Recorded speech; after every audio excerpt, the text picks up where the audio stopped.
Everyone in the chat, it's B-Re. Congratulations. Woke Patriot, thank you for coming in. We'll be with you in just 1 second. 5 minutes, folks. 5 minutes. I'll be right there.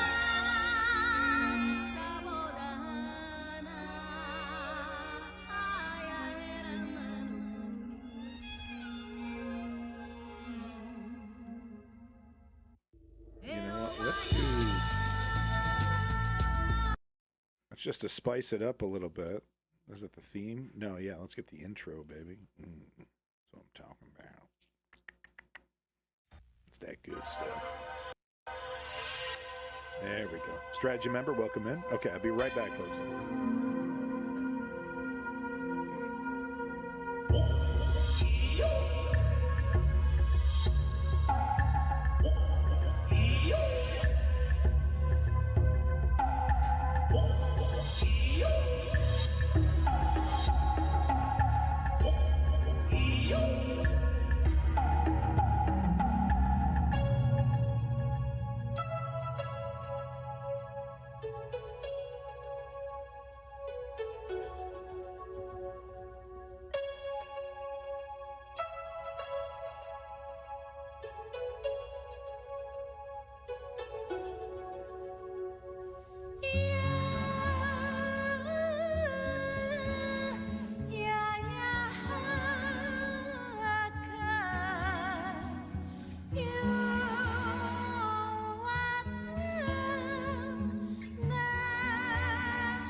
There it is. I'm sure you're sick of seeing it by now.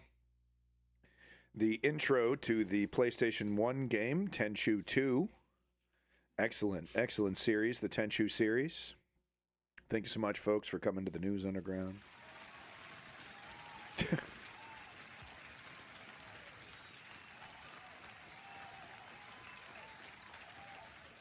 We got a doozy for you today, folks. I mean, you know, it's either a doozy or it's like leave immediately. So here's the deal. Shut up. We're going to watch both of these speeches in their full splendor. These are probably some of the most frightening speeches we've seen in American history. In quite some time, if a speech like this has ever been made, you know, we're gonna do Pete Hegseth's first, and then we're gonna do Donald Trump's. Apparently, this speech from Hegseth is kind of his stump speech. He's been repeating this quite a bit. Not a lot that's new in there. It's really Donald Trump's speech that is the most frightening.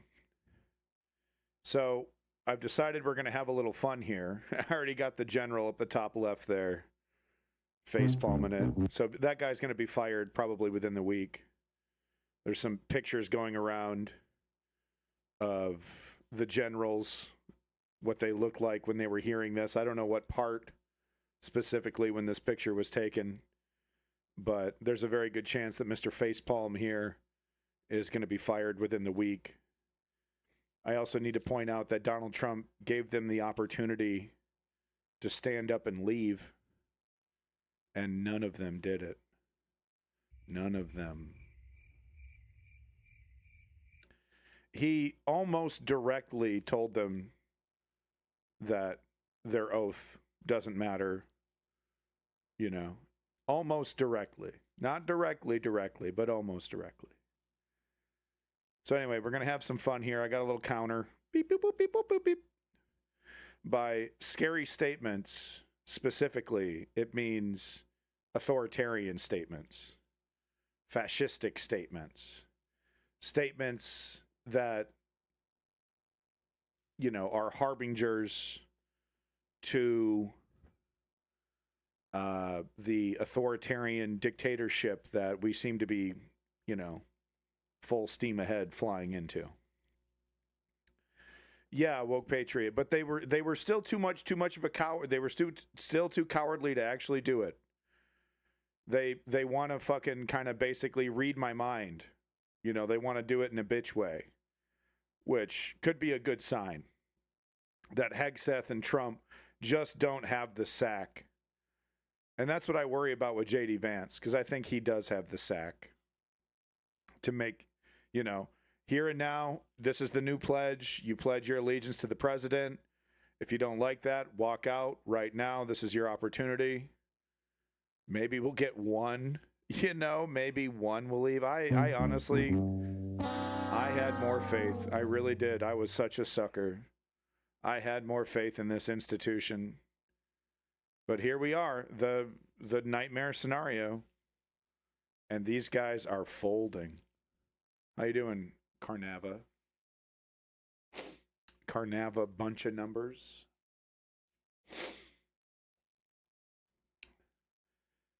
Where's the walkouts? Where's the standing up and protest? We're gonna watch the whole thing, but Donald Trump told these men to use American cities like combat laboratories. He just recently said, you know, if anybody throws a rock at a truck or a vehicle, ICE vehicle, government vehicle, get out of the car and you know, start beating people up, start hurting people. He's literally saying that. He's literally telling these people to use violence. In fact, yeah, I think technically, I think the president just declared war on the United States, on the people of the United States. Yeah, I think so. Yeah, absolute zero. That's okay.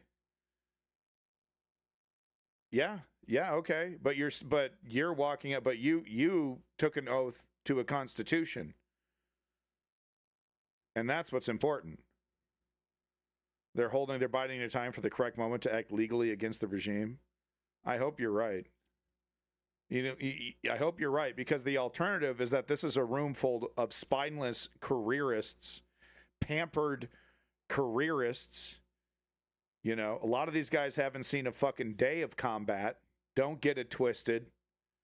A lot of these guys are, you know, Ivy League all the way up, groomed to be generals and admirals. So don't get it fucking twisted here. We're not talking about Purple Heart wearing war heroes. Most of the time. There's probably a few in there. Work their way up from the very bottom.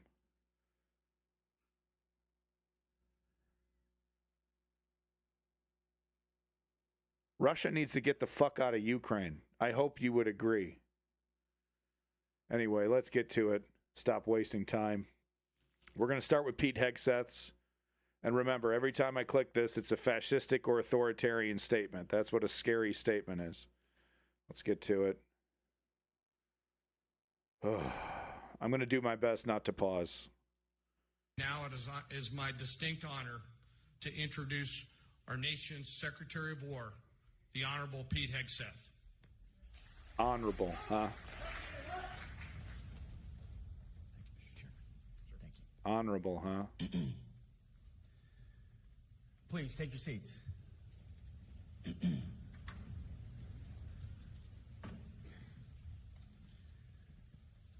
Well, Mr. Chairman, Patton, yeah, we saw the movie. We've all seen the movie Patton. It's so blindingly obvious he wants this to be the Patton moment. It's the most undeserved Patton moment ever conceived. Let's continue. Joint Chiefs, Generals, Admirals, Commanders, Officers, Senior Enlisted, NCOs, Enlisted, and every member of our American military. Good morning. Look, I'm gonna do something I normally hate doing, but I need to do this. We're gonna 1-2-5 it, okay? I'm sorry. We're gonna 1-2-5 Pete Hegseth over here, okay? I need help. I need help getting through this, and 1-2-5ing it is gonna help me out. I normally don't listen to anything in 1-2-5, but I just for some reason I feel like I need this. I need to 1-2-5 this, okay? Sorry about that, folks. Good morning, and welcome to the War Department. Because the era of the Department of Defense is over. Okay, I'm going to slow it back down again so I can really get the horror, fully understand the horror here. Let's go ahead and hear that one more time. This is how he opened up his statement. And welcome to the War Department. Because the era of the Department of Defense is over. Donald Trump just weeks ago was literally saying, I am the president of peace. You see, yeah, I'm sorry, you're right. I got to remember, I'm on counter duty. Thank you, Absolute Zero. That's one, literally the first statement he makes. Okay. The motto of my first platoon was, those who long for peace must prepare for war. This is, of course, not a new idea. This crowd knows that. The origin dates to the 4th century Rome and has been repeated ever since, including by our first commander-in-chief, George Washington, the first leader of the War Department. It captures a simple yet profound truth. To ensure peace, we must prepare for war. From this moment forward, the only mission of the newly restored Department of War is this: warfighting. Preparing for war and preparing to win. Unrelenting and uncompromising in that pursuit. Not because we want war. No one here wants war.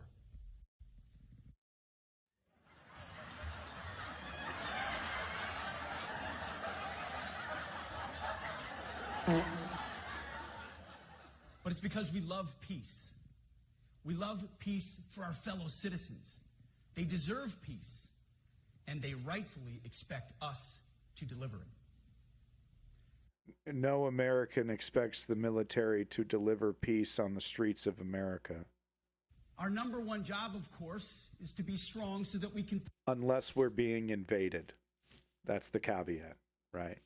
That's the only time the military is allowed to operate freely on American soil. Used to be, unless it's an emergency, some kind of climate thing, or, of course, if we are being invaded. Prevent war in the first place. The president talks about it all the time. It's called peace through strength. And as history teaches us, the only people who actually deserve peace are those who are willing to wage war to defend it. That's why pacifism is so naive and dangerous. It ignores human nature and it ignores human history.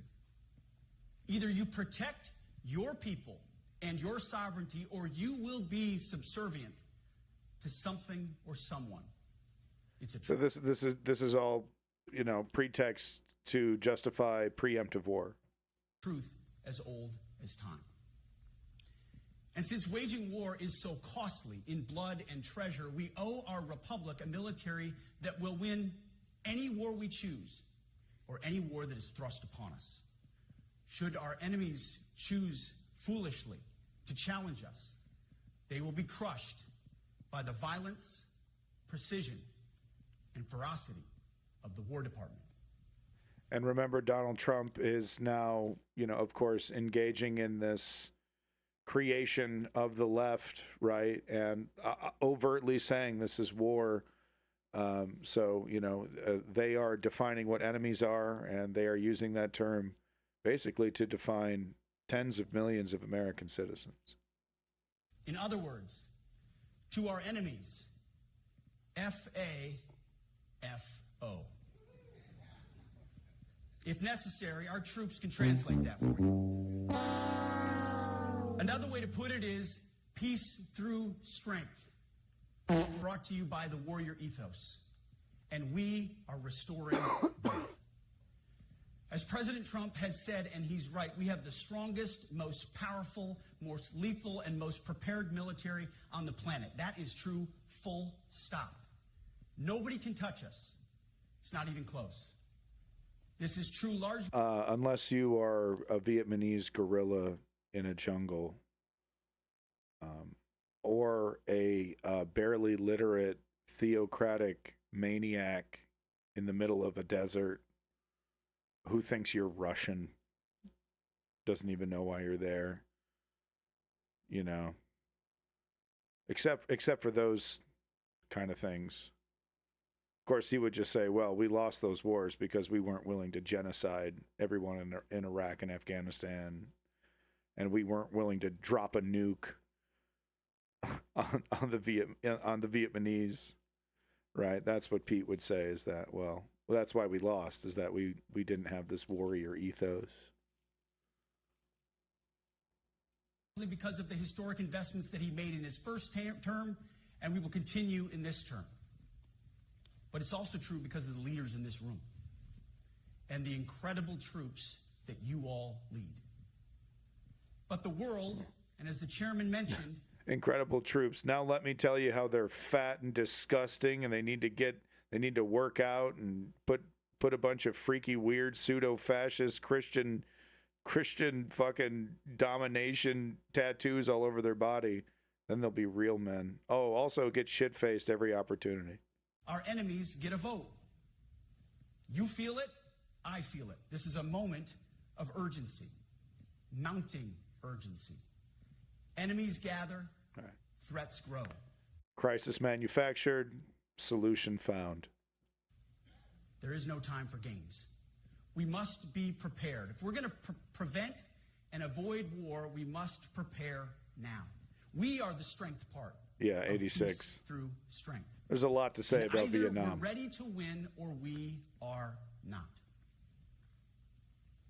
You see, this urgent moment, of course, requires more troops, more munitions, more drones, more Patriots, more submarines, more B-21 bombers. Who, man? Who? Us? Them? Who? Russia? China? Who, man? Who? Requires more innovation, more AI in everything, and ahead of the curve. Welcome back, John Axel, WW86. More space, more speed. America is the strongest, but we need to get stronger and quickly. The time is now, and the cause is urgent. The moment requires restoring and refocusing our defense industrial base, our shipbuilding industry, and onshoring all critical components. It requires, as President Trump has done, getting our allies and partners to step up and share the burden. America cannot do everything. The free world requires allies with real hard power, real military leadership, and real military capabilities. So we're the best, we're the greatest, we're the most ultimate, but we can't do it. We're not going to help people, and you got to help people too. The War Department is tackling and prioritizing all of these things. And I'll be giving a speech next month that'll showcase the speed, innovation, and generational acquisition reforms we are undertaking urgently. If you live here, if you live in the United States. The nature of the threats we face in our hemisphere and in deterring China is another speech. Donald Trump, well, once we get to the Trump speech, but Donald Trump basically declared war against the American public. Anybody who would dissent against his regime, basically, in so many words. Right, he did it in a pussy way. He didn't do it directly. He doesn't have the sack, but in his own weaselly, little way, he basically said, "I'm doing it. I'm doing it. We're invading." And then today he's invaded Portland. He's got the tanks rolling into fucking Portland right now as we fucking speak. Look at this. Look at the footage. I got it right here. Where am I at? Hold on. Right here. Unless they took it down. Oh, here we go. This is Portland today, right here. Yep. Donald Trump is invading. All right. He's declaring leftism illegal. He's declaring leftism and dissent illegal, and he has declared war on the American public. I don't really know any other way to put it, folks. Well, you've heard from me. Oh my God, how did I fuck this up? Oh wait, this is Donald Trump's. Okay. This is a real doozy, folks. We're gonna listen to them both. Okay, this is the beginning of our fascist reality. For another day, coming soon. This speech today, as I drink. For those who just got here, scary statements indicate authoritarian, fascistic, dictatorial statements. My coffee. This speech today is about people, and it's about culture. The topic today is about the nature of ourselves. Because no Culture. plan, no program, no reform, no formation will ultimately succeed unless we have the right people and the right culture at the War Department. If I've learned one core lesson in my 8 months in this job, it's that personnel is policy. Personnel is policy. Okay, 125. The best way to take care of troops is to give them good leaders committed to the warfighting culture of the department. Not perfect leaders, good leaders. Competent, qualified, professional, agile, aggressive, innovative, risk-taking, apolitical, faithful to their oath and to the Constitution. This motherfucker just said apolitical. It wouldn't, it's like I have more respect for the fucking Nazis. These motherfuckers got to be like lying to our fucking face while they do it too.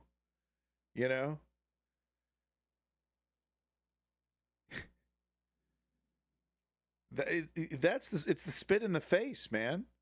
Oh, this is all nonpartisan, by the way. Oh yeah, definitely. That's really the insult of insults. Eugene Sledge, in his World War II memoir, wrote, quote, "War is brutish, inglorious, and a terrible waste. Combat leaves an indelible mark on those who are forced to endure. Let's go. The only redeeming factors are my comrades' incredible bravery and their devotion to each other. Shut up. In combat, there are thousands of variables, as I learned in Iraq and Afghanistan, and as so many of you did in so many more places. Leaders can only control about 3 of them.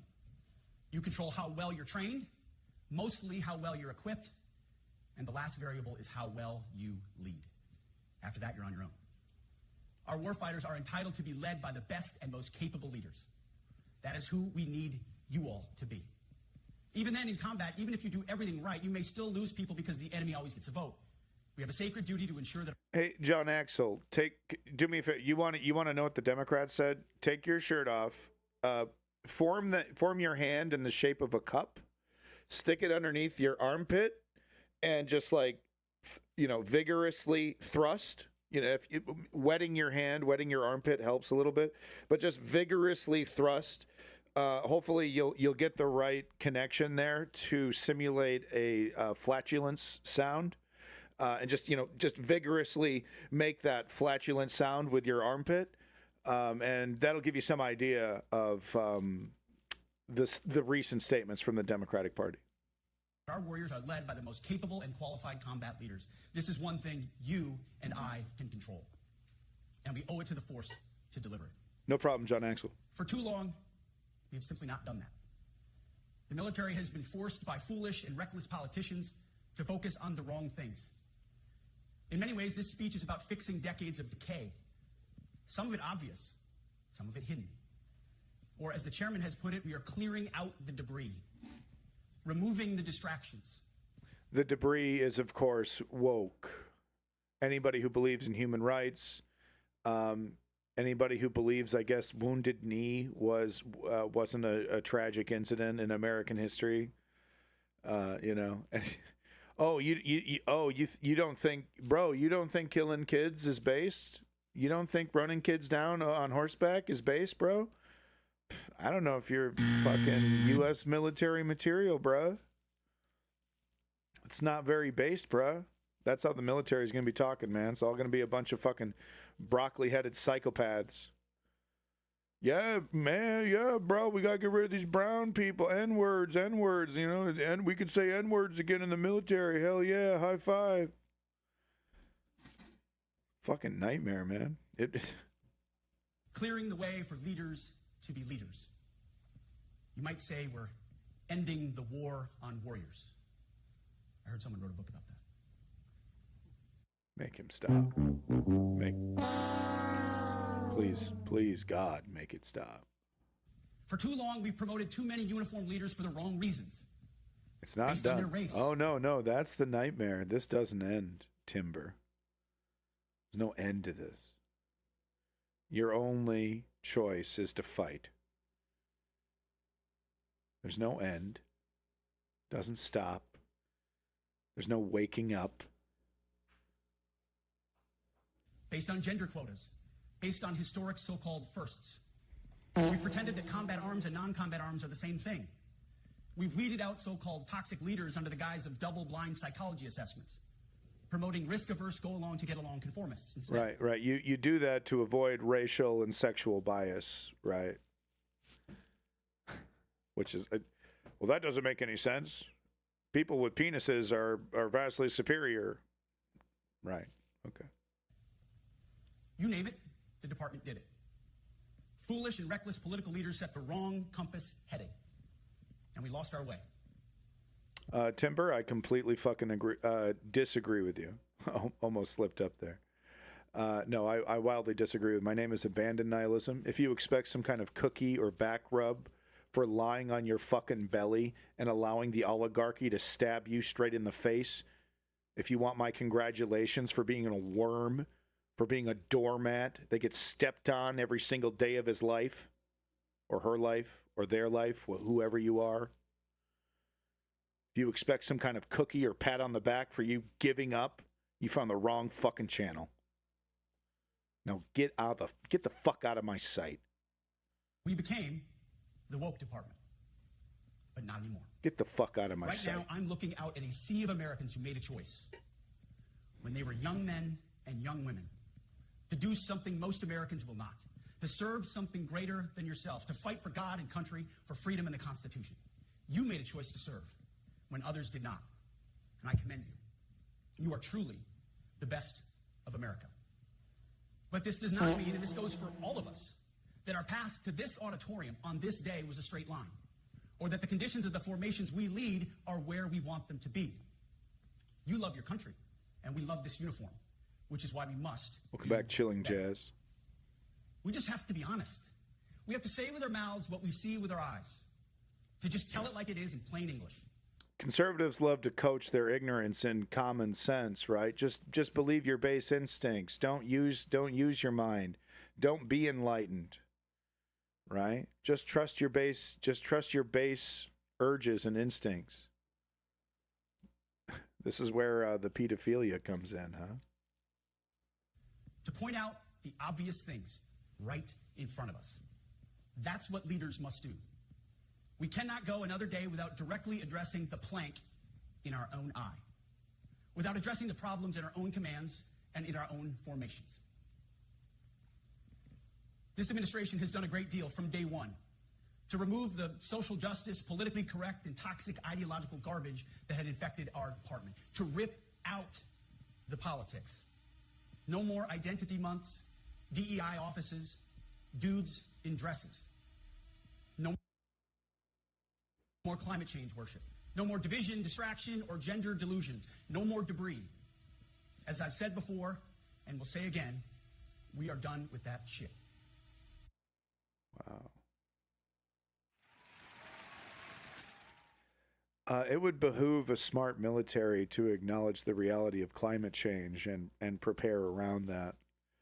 The U.S. Army Corps of Engineers would be happy to inform Pete Hegseth that climate change is very, very real. I've made it my mission to uproot the obvious distractions that made us less capable and less lethal.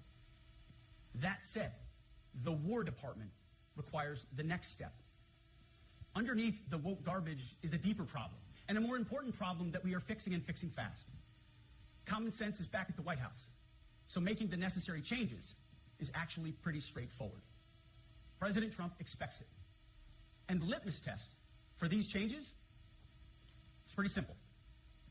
Would I want my eldest son, who is 15 years old, eventually joining the types of formations that we are currently wielding?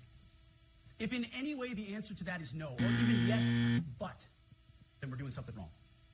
Because my son is no more important than any other American citizen who dons the cloth of our nation. He is no more important than your son. All precious souls made in the image and likeness of God.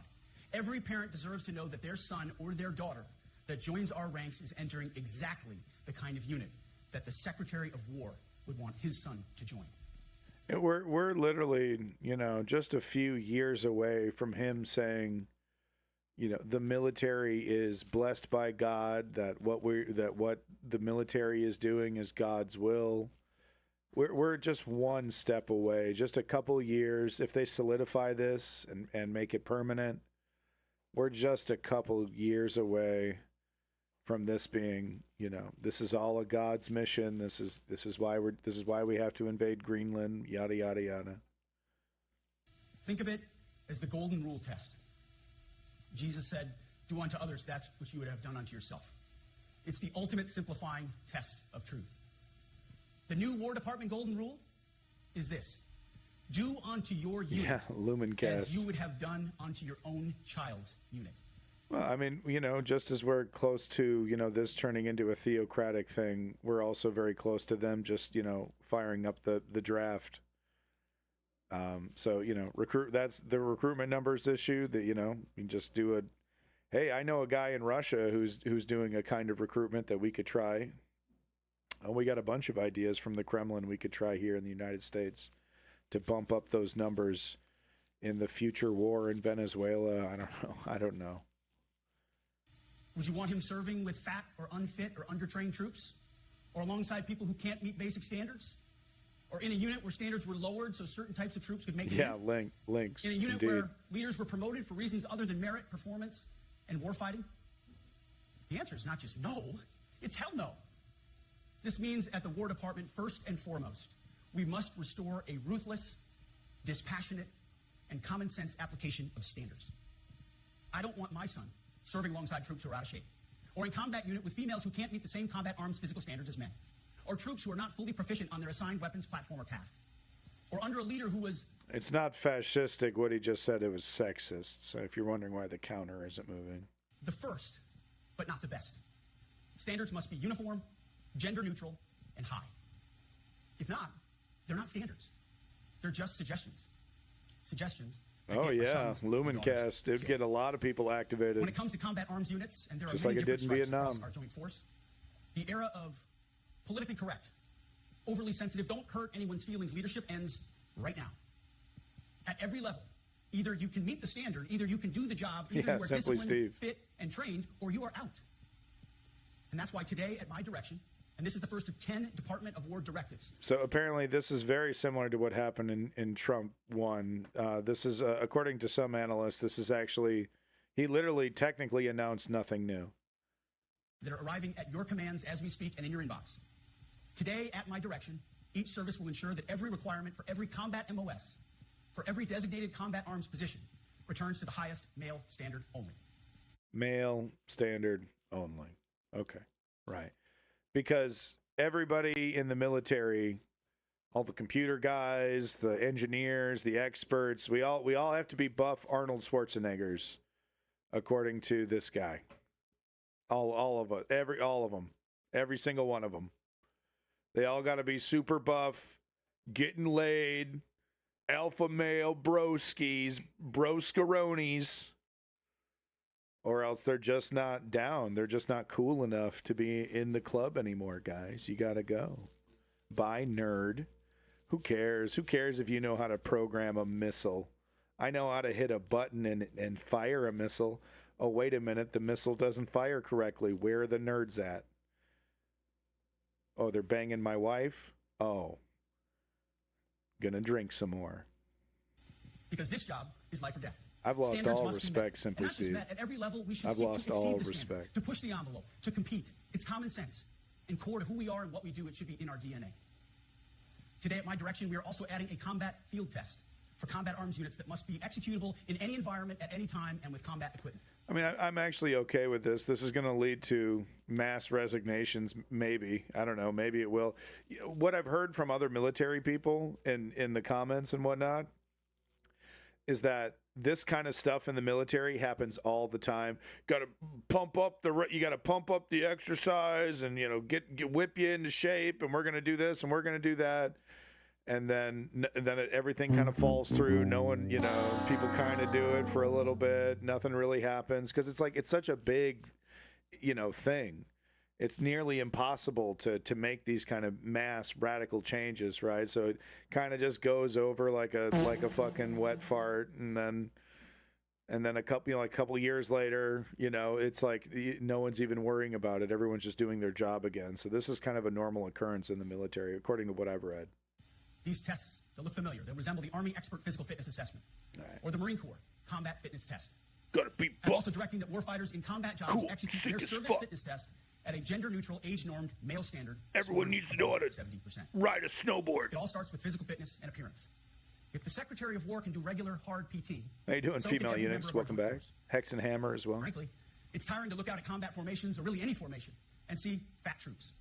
Likewise, it's completely unacceptable to see fat generals and admirals in the halls of the Pentagon. Yeah, sure. And leading commands around the country. Yeah, It's a bad yeah. look. It is bad, Yeah. and it's not who we are. Yeah, it's a bad look. It's a bad look. Your gut, yeah. Like General Patton had a little gut, Their main concern, they're not on the front lines, Pete. You should be able to run 100 miles an hour. Blah, blah, blah, blah, blah, blah. Okay, shouldn't I also be able to manage a 10,000 troop battalion or something? Yeah, but you better work out your delts while you're doing it. Oh, okay. Thanks, Pete. So whether you're an airborne ranger or a chairborne ranger, a brand new private or a 4-star general, you need to meet the height and weight standards and pass your PT test. Okay. And as the chairman said, yes, there is no PT test. But today, at my direction, every member of the joint force at every rank is required to take a PT test twice a year, as well as meet height and weight requirements twice a year. All right. Every year of service. Yeah, make them do it. Also today, They're at like my direction, 60-year-old every warrior men across our who've joint lived force at a is required desk to their do whole PT life. every duty day. Should be common sense. I mean, most units do that already. All right. But we're codifying it. And we're not talking like hot yoga and stretching.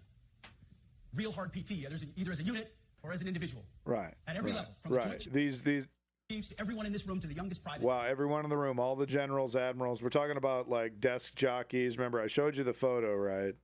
We're talking about people that have been like, these guys don't look too out of weight, too overweight, quite frankly. Maybe there's a couple fatties in there, but these guys aren't looking like, they're not looking too bad actually, for a group of elderly gentlemen there, So now he's going to make these guys work out. Oh, it's great. This is great, Pete. This is great. Keep it up. Pete's doing great, man. Pete's really killing it. Leaders set the standard, and so many of you do this already. Active, guard, and reserve. This also means grooming standards. No more beards, long hair, superficial individual expression. We're going to cut our hair, shave our beards, and adhere to standards. Because it's like the broken windows theory of policing. It's like you let the small stuff go, the big stuff eventually goes. Yeah, So you have to address Splendvania. the small stuff. This is on duty, in the field, Links, in the rear. indeed. If you want a beard, you can join special forces. If not, then shave. We don't have a military full of Nordic pagans, but unfortunately, we have had leaders who either refuse to call BS and enforce standards, or leaders who felt like they were not allowed to enforce standards. Beards, Both are huh? unacceptable. And that's why This is some shit he used to say on Fox News, today, at my direction, the era of unprofessional appearance is over. No more beardos. The era of rampant and ridiculous shaving profiles is done. Simply put, if you do not meet the male-level physical standards for combat positions, cannot pass a PT test, or don't want to shave and look professional, it's time for a new position or a new profession. I sincerely appreciate the proactive efforts the secretaries have already taken in some of those areas, service secretaries. And these directives are intended to simply accelerate those efforts. On the topic of standards, allow me a few words to talk about toxic leaders. Upholding and demanding high standards is not toxic. Enforcing high standards, not toxic leadership.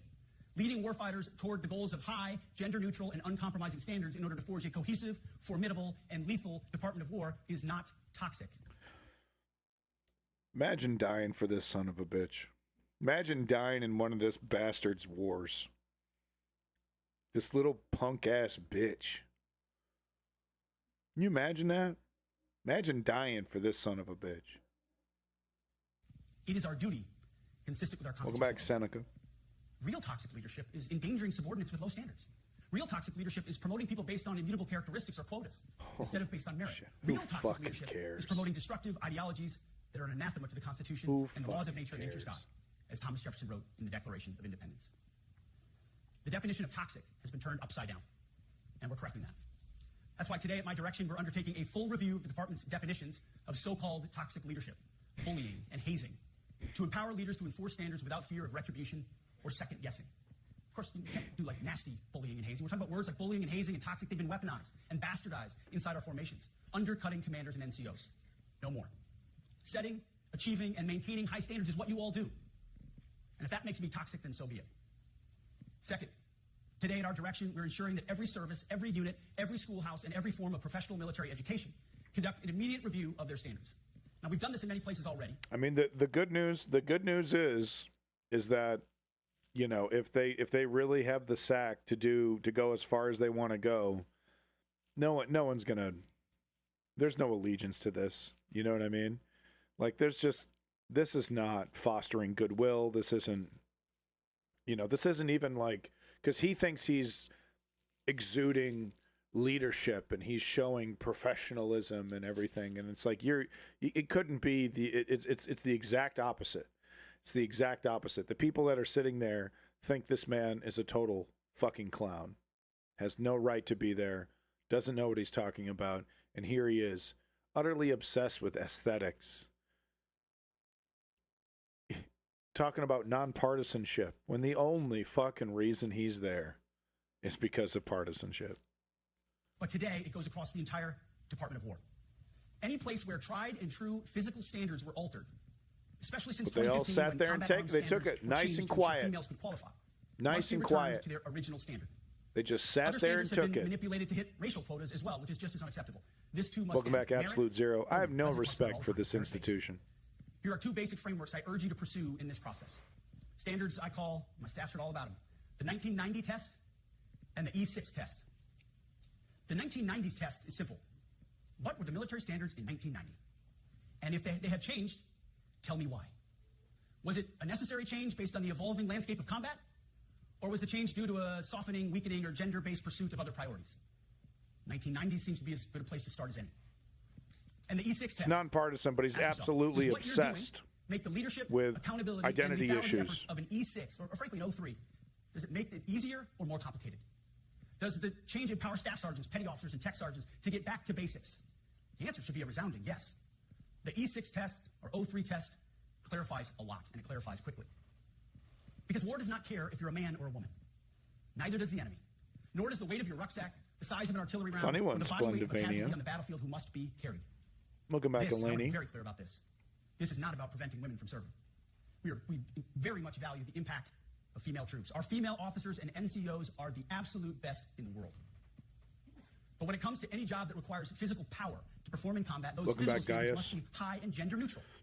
You know, I don't know. It's like there needs to neo-fascism, but it's like there does need to be a term to describe this style of authoritarian fascism here. It's like stupid fascism.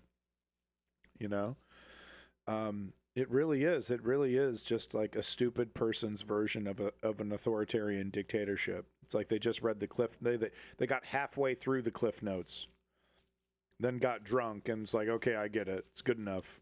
If women can make it, excellent. If not, it is what it is. If that means no women qualify for some combat jobs, so be it. That is not the intent, but it could be the result, so be it. Awesome. It will Cool also cool mean that sexism, men boy. won't That's qualify awesome. because we're not playing games. This is combat. This is life or death. Yeah, As we female all know, eunuchs, this is you exactly. versus an enemy hell-bent on killing you. Like, To oh be an yeah, that effective looks neutral right. fighting Okay. force, you must trust that the warrior alongside you in battle is capable, truly physically capable of doing what is necessary under fire. You know, this is the only standard you would want for your kids and for your grandkids. Apply the War Department Golden Rule, the 1990 test, and the E6 test, and it's really hard to go wrong. Third, we are attacking and ending the walking on eggshells and zero defect command culture. A risk-averse culture means officers execute not to lose instead of to win. A risk-averse culture means NCOs are not empowered to enforce standards. Commanders and NCOs don't take necessary risks or make tough adjustments for fear of rocking the boat or making mistakes. A blemish-free record is what peacetime leaders covet the most, which is the worst of all incentives. You know, I think military leaders should be afraid of sexually harassing the people that are underneath them, which is actually a big problem in the military for female soldiers. I'm pretty sure this is, you know, if I was a female soldier, I would probably retire, because this really is just opening up the whole boys club that existed in the military for quite some time. Crimes getting covered up.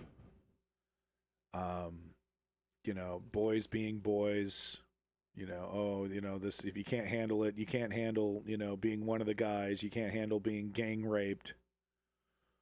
You know, then maybe you're not cut out to be a soldier, right? From a bunch of little pussy boys that don't have to worry about getting gang raped. Shit happens, man. That shit, it goes down. And this kind of unwinding of these DEI woke rules that were put there for a very specific reason is very bad news for women in the military. Yeah, Gaius, yeah.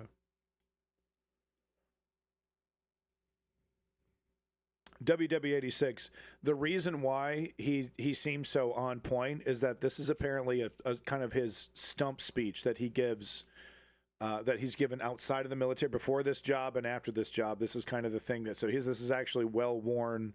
None of this is actually new. It's kind of the first time we've seen it publicly, right? Because we don't really watch Pete Hegseth's speeches too often. But this is apparently like just kind of the usual shit that he's been saying for fucking years. So that's why it's so well practiced. We as senior leaders need to end the poisonous culture of risk aversion and empower our NCOs at all levels to enforce standards. Truth be told, for the most part, we don't need new standards. We just need to reestablish a culture where enforcing standards is possible. And that's why today at my direction, I'm issuing new policies that will overhaul the IG, EO, and MEO processes. I call it the No More Walking on Eggshells policy. We are liberating commanders and NCOs. We are liberating you. We are overhauling an inspector general process, the IG, that has been weaponized, putting complainers, ideologues, and poor performers in the driver's seat. We're doing the same with the equal opportunity and military equal opportunity policies, the EO and MEO at our department. No more frivolous complaints. The BINGO. No more anonymous complaints. No more repeat complainants.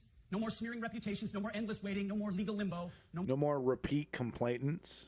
So if you complain about something and nothing happens, you're not going to be allowed to complain about it again. Wow, that's a policy that's absolutely 100% rife for abuse. Someone slapped my ass. You can just you know, complain about it once. Well, he keeps slapping my ass. Yeah, okay. Well, stop submitting complaints. more sidetracking careers. No more walking on eggshells. Of course, yeah, being a racist has been illegal in our formation since 1948. The same goes for sexual harassment. Both are wrong and illegal.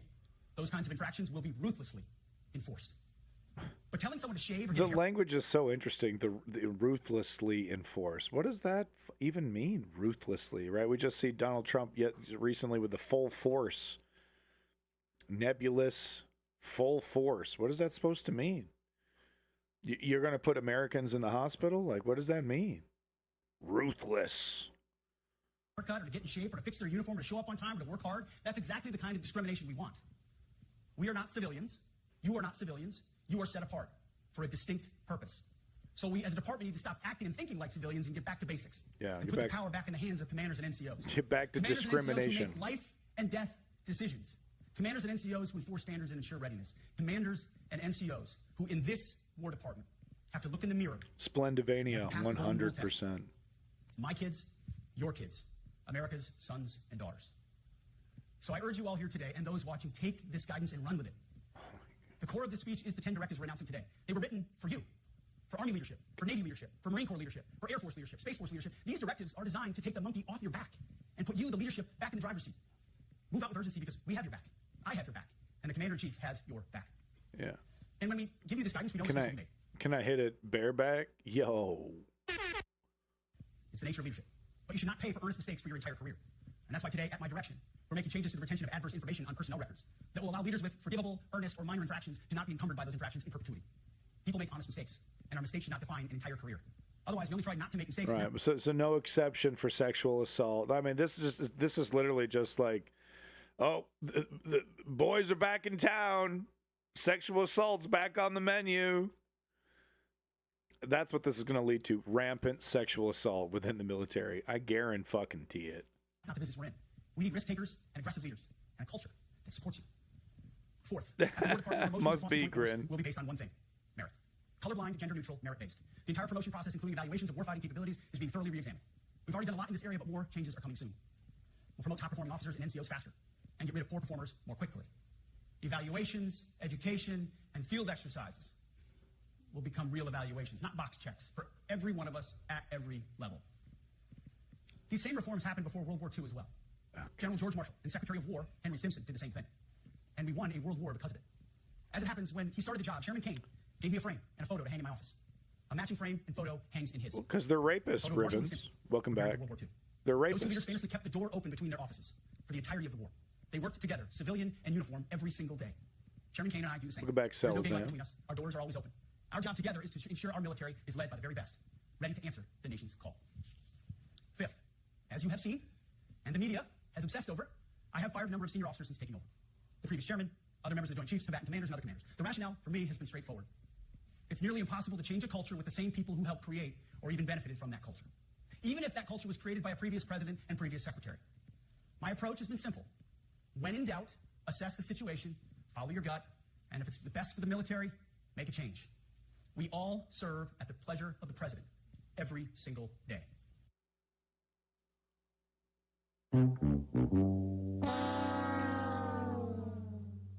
don't remember. Can someone remind me how many parts of the oath that these guys took referencing serving at the pleasure of the president? Last time I checked, it was 0. Has that changed? Did I misinterpret something? That the oath to the Constitution does not mention pledging allegiance to a single man?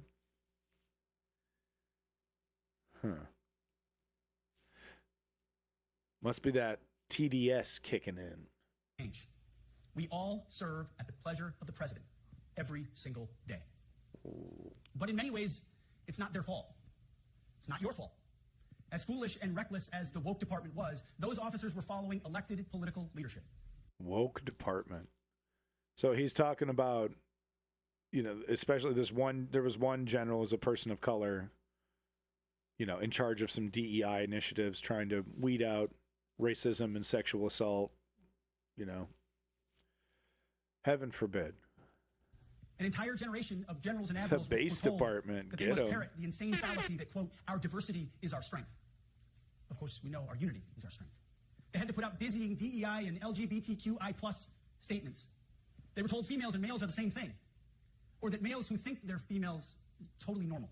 That's actually not true. I mean, I agree that we should allow people to identify how they wish, right? But the idea that transgenderism acceptance was spreading rampantly through the military before he came along, it's totally untrue. They were still being incredibly sexist and bigoted towards gay people. Pete, don't worry. They were told that we need a green fleet and electric tanks. Yeah, Tisrael, the rainbows, told to kick out Americans who refused obviously. an emergency vaccine. They followed civilian policies set by foolish and reckless. Right. You see, we're talking about the few soldiers that refused the COVID vaccine. Right. He's talking about unity, talking about unit cohesion, how important that is. But let's give a special exemption to a bunch of ignorant hillbillies who are not scientists or not vaccine scientists, and it's their own superstitions, right? So that they go out to the battlefield with COVID, so they can spread COVID, to soldiers in the battlefield. We want a super spreader event on the front lines in Venezuela. Is that what we want, Pete? Kick out Americans who refuse an emergency vaccine. They followed civilian policies set by foolish and reckless political leaders. By the way, this is all nonpartisan, remember, nonpartisan. Foolish emergency vaccine Foolish emergency vaccine, that same vaccine that literally saved hundreds of millions of people. They were told that we need a green fleet and electric tanks. They were told to... No one said that. Green fleet and electric tanks. I mean, maybe that actually makes a lot of sense. Why, having a combustion engine is a massive weakness for a tank. Wait, why is that a bad idea? We don't want electric tanks? We don't want small, powerful, efficient, incredibly high torque capability engines in our... No, we want loud, dirty, inefficient diesel engines still. It just doesn't even make sense from a combat scenario. It's literally making us less safe. Totally normal. They were told that we need a green fleet and electric tanks. They were told to kick out Americans who refuse an emergency vaccine. They followed civilian policies set by foolish and reckless political leaders. Our job, my job, has been to determine which leaders simply did what they must to answer the prerogatives of civilian leadership, and which leaders are truly invested in the woke department. John Axel, this is the civilian leader of the entire United States military. Everything. Everything.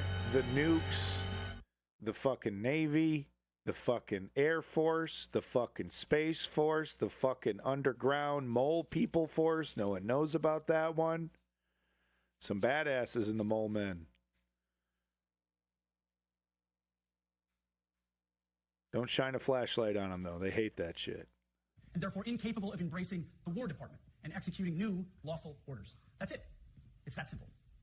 So for the past 8 months, we've gotten a good look under the hood of our officer corps. We've done our best to thoroughly assess the human terrain. We've had to make trade-offs and some difficult decisions. It's more of an art than a science. We have been and will continue to be judicious, but also expeditious. The new compass heading is clear. Out with the Shirellis, the McKenzies, and the Millies, and in with the Stockdales, the Schwarzkopfs, and the Pattons. More leadership changes will be made, of that I'm certain. Not because we want... Patton had to be, escorted off the stage because he wanted to invade Russia after World War II was done. That's the kind of guy we want in charge of the military, huh? He was a great leader, and he was a great war general. We are not in World War III. We do not want a George S. I'm a big fan of Patton. We don't want that shit. We 110% don't want that shit. Not to, but because we must. Once again, What this is life the fuck and is death. going on? The sooner we have the right people, the sooner we can advance the right policies. Personnel is policy. But I look out at this group, and I see great Americans. Leaders who have given decades to our great republic, at great sacrifice to yourselves and to your families. But if the words I'm speaking today are making your heart sink, then you should do the honorable thing and resign. We would thank you MacArthur, for your service. yeah. But I suspect, I know, the overwhelming majority of you feel the opposite. These words make your hearts full. You love the War See, that Department because you love what you do, the profession of arms. this freaks me out, because if this is true, we are truly in for a decades-long fight.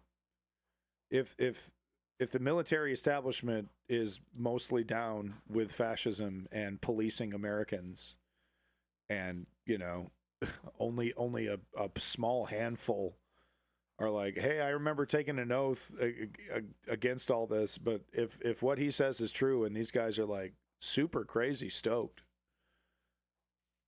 to invade America, and it's not just the racist, it's like the most of the establishment. Americans are in for decades and decades of violence and nightmare. I don't know any other way to put it. It's the true nightmare scenario. You are hereby liberated to be an apolitical, hard-charging, no-nonsense, constitutional leader that you joined the military to be. Suzanne, that's amazing. On the M, not the D, the E, or the I, not the DEI or the DIE of dime. By that I mean the M, military, of the instruments of national power. We have entire departments across the government dedicated to diplomatic, informational, and economic lines of effort. We do the M. Nobody else does. And our GoFos need to master it in every domain and every scenario. No more distractions, no more political ideologies, no more debris. Now, of course, we're going to disagree at times. We would not be Americans if we didn't. Being a leader in a large organization like ours means having frank conversations and differences of opinion. You will win some arguments, and you will lose some arguments. But when civilian leaders issue lawful orders, we execute. We are professionals in the profession of arms. So that's incredibly frightening. Let me just slow that down for you a little bit. Back that up. There it is, right there. Lose some arguments. But when civilian leaders issue lawful orders, we execute. When civilian leaders issue lawful orders, we execute.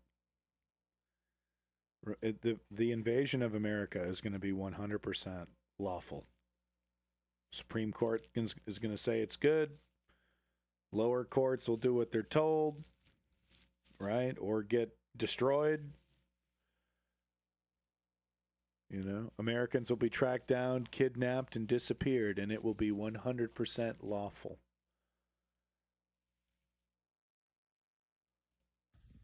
We are professionals in the profession of arms. Right. Our entire constitutional system is predicated upon this understanding. Now, it seems like a small thing, but it's not. This includes as well the behavior of our troops online. To that end, I want to thank and recognize the services for their new proactive social media policies. Use them. Anonymous, online, or keyboard complaining is not worthy of a warrior. It's cowardice, masquerading as conscience. Anonymous, unit-level social media pages that... Do I even need to point out the hypocrisy of a right-wing, you know, I fucked your mom, bad Call of Duty speech, as said in the chat earlier. And he's over here, being a keyboard warrior is really uncouth, guys. Trash commanders, demoralize troops, and undermine unit cohesion must not be tolerated. Again, O3s, E6s. Sixth, we must train and we must maintain. Any moment that we are not training on our mission or maintaining our equipment is a moment we are less prepared for preventing or winning the next war. That is why today, at my direction, we are drastically reducing the ridiculous amount of mandatory training that individuals and units must execute. We've already ended the most egregious. Now we're giving you... Wait, he wants everybody to lose the gut, get fit, but we're going to reduce the amount of training? Why? So we can get, you know, as many unqualified, racist bigots who are, sign up, hell yeah, sign up to go chase a darky down. Go get them. Yeah, woo, do it, yeah. Less training? Am I hearing this correctly? Our equipment is a moment we are less prepared for preventing or winning the next war. That is why today, at my direction, we are drastically reducing the ridiculous amount of mandatory training that individuals and units must execute. What? We've already ended the most egregious. Now we're giving you back real time. Less PowerPoint briefings and fewer online courses, more time in the motor pool, and more time on the range. So less training, less. We're the whole point is to turn the military into a police force. So we're going to be cutting even the small modicum amount of academic training that they do on how to de-escalate, and we're going to teach you how to shoot straight. We're going to teach you how to be really good psychopaths. So when you get kicked out of the military and you do a mass shooting, you'll kill as many as you can. You'll be an incredibly effective mass shooter. Right, so that's what he's talking about, less training. He's talking about less academics, more time on the range, more time shooting guns and driving cars. Hell yeah, woo, squiddly woo. This is really something. Our job is to make sure you have the money, equipment, weapons, and parts to train and maintain, and then you take it from there. You all know this because it's common sense. The tougher and the higher the standards in our units, the higher the retention rates in those units. No, that's no way that's true. So the more hardcore, everyone's an asshole, everyone's up their own ass. Oh, you didn't comb your hair. Oh, you got stubble on your chin. Oh, you didn't iron your lapel correctly. Look at the wrinkles in your lapel. It doesn't look good. Oh, look at your cot. You didn't even fold your blanket correctly. So that improves unit cohesion, huh? When everyone's a bunch of fucking Nancy boys making sure that we look nice and prim and ready for the club to go hit on an 18-year-old co-ed, right? Hey, you know I'm in the military? Ew, are you like 40? Yeah, I'm like 47, but you know, I'm in the military. You want to see my tattoos? I'm really a big guy, a big alpha male. Oh my God, I'm going to call my mommy.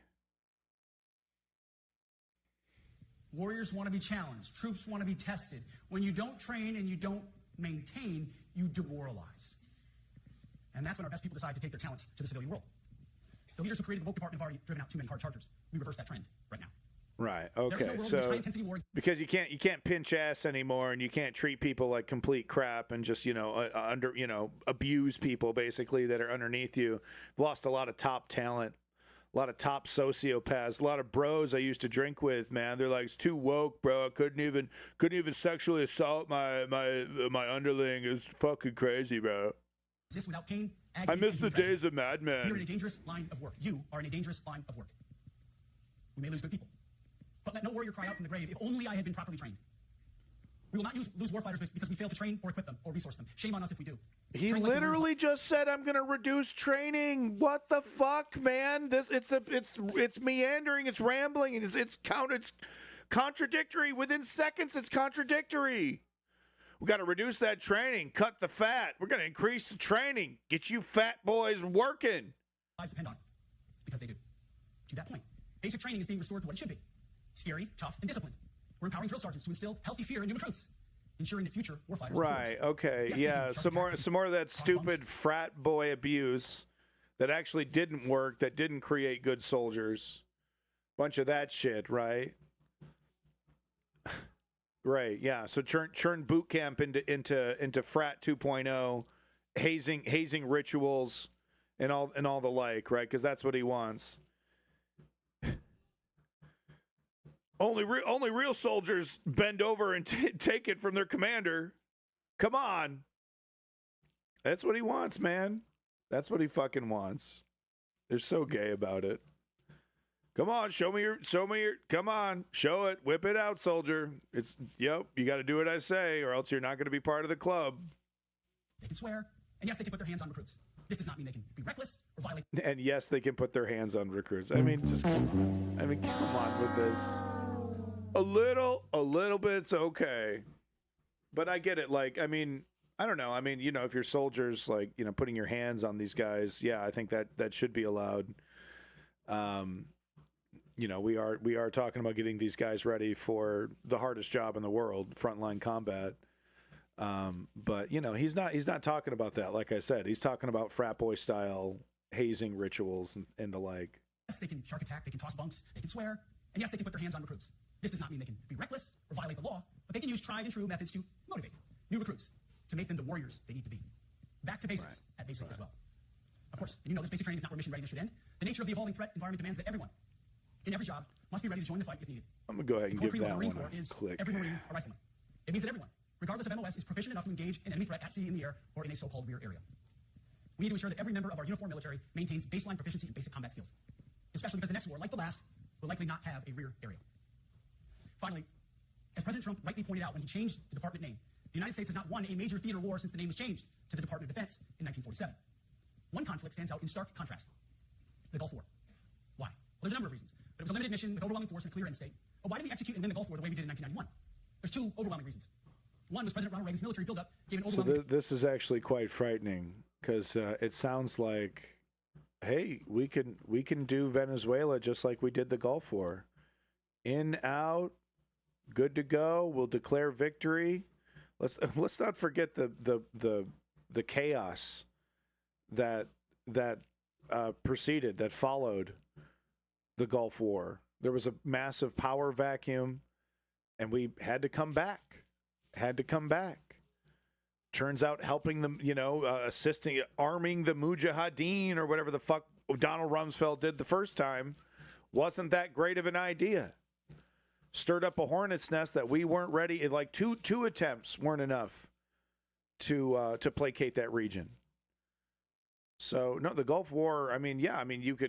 You could maybe say technically we didn't get mired in a endless conflict, but to call it a victory, I don't know. A bunch of defense contractors made a whole lot of money. A bunch of media companies made a whole lot of money. CNN made a big debut, I think, during the Gulf War thing, right? It was one of the first, live broadcasted wars from beginning to end. I think CNN was a big part of that, early day CNN. But was that a military victory for the United States? And that's really frightening that he's bringing it up, because I think that's what he's saying. That's how they're gonna frame this incursion into Venezuela. Maybe Venezuela. I don't know. Maybe they don't have the balls for Iran. Iran can actually defend themselves. That's what I'm thinking. That's why I think they want to go after Venezuela, because the Venezuelan army is just not up to the challenge. They don't have the numbers of the northern Vietnamese, right? I think that was the North Vietnamese army, right? I think they see it as easy pickings, right? This is kind of in line with how these people think, right? They empower ICE to hang outside hospitals and courtrooms to get the easy pickings, right? They rape children and try to imprison their wives, easy pickings. You know, they're cowards, right? They're inherently cowards at their core. So they look for, weak opportunities to take advantage of weakness, use their overwhelming force to do what they want. And they I think Donald Trump thinks that, hey, if he does this, and he's going to come back to the Americans and be like, I got you the oil, I got you the precious metals, I'm a conquistador, okay? I fucking rolled up in there with my army and just took and stole and raped and pillaged. I did it for you. I did it for you. All for you, baby. Bitch. I think maybe that's what they're trying to set up here, man. It's kind of fucking freaky, but now we're talking about the Gulf War. He's admitting that, we lost all these other wars after World War II, and he's blaming changing the name to the Department of Defense, because it was originally called the Department of War when we were fighting World War, right? So he's blaming the department, changing the name to Department of Defense as the reason why we lost Vietnam. That's cute. And Iraq and Afghanistan, et cetera, et cetera. Bay of Pigs. But he's like, yeah. But now that we've changed back to the Department of War, we're going to take the Gulf War template. We're going to take the Gulf War blueprint and apply that to Venezuela and cash the fuck out, broskies. We're going to get all the precious metals. We're going to get that oil. And we're going to couch it under liberation. We're going to install a democracy they've tried like 3-4 times in the last 10 years. Barack Obama, I think, even tried to do a coup. But they've had this guy in the wings, this fucking like pro-America guy that they keep telling the media, that's the real president of Venezuela. That's the real president of Venezuela. So they're going to install that guy, start pumping oil like crazy. I don't know, sell it to Russia. I don't know what the plan is. Finally, but I think they're going to try to sell that to the American public as a dub. He changed the department name. Juan Guaido. The United States has not won a major Yeah. theater war since the name was changed to the Department of Defense. I agree, Seneca. In 1947. One conflict stands out in stark contrast. Yeah, well, that was one of Donald Trump's big complaints. We invaded Iraq. We didn't take the oil. It's unbelievable that we didn't even take the oil. The Chinese took the oil. That's actually one of his biggest complaints, that we didn't steal the oil. And he kind of had, like, from a purely sociopathic, we spent trillions, we got nothing. Arms contractors and whatnot made a big payout. We got nothing. And he's like, hey, I would have brought back some oil. People would have been at least less pissed off. And he kind of has a point. Because if Americans were paying 50 cents a gallon, how many would actually care that we invaded and took over Iraq to do it? Think about it, right? We would have big chunks of the liberal establishment, neoliberal establishment saying, it wasn't, I don't agree with it, but we got to do something about the oil. We can't be paying $4 or $5 a gallon of oil. 50 cents, George Bush, I'm no fan of George Bush, but he did invade Iraq, and now gas is, you wouldn't believe, it's how easy it would be to convince the American public that No, I don't know. Maybe we should just roll in there and take what we want, right? The Gulf War. Why? Well, there's a number of reasons. But it was a limited mission with overwhelming force and a clear end state. Right. But why did we execute and win the Gulf War the way we did in 1991? There's two Patriot. overwhelming reasons. One was President Ronald Reagan's military buildup. Female eunuchs. Gave an overwhelming advantage. And two, military and Pentagon leadership had previous strategy. Put that in the Discord. Experiences. The men who led this department during the Gulf War were mostly combat veterans of the Vietnam War. They said never again to mission creep or nebulous end states. This is really frightening stuff. Okay, I'm going to give this 2 clicks.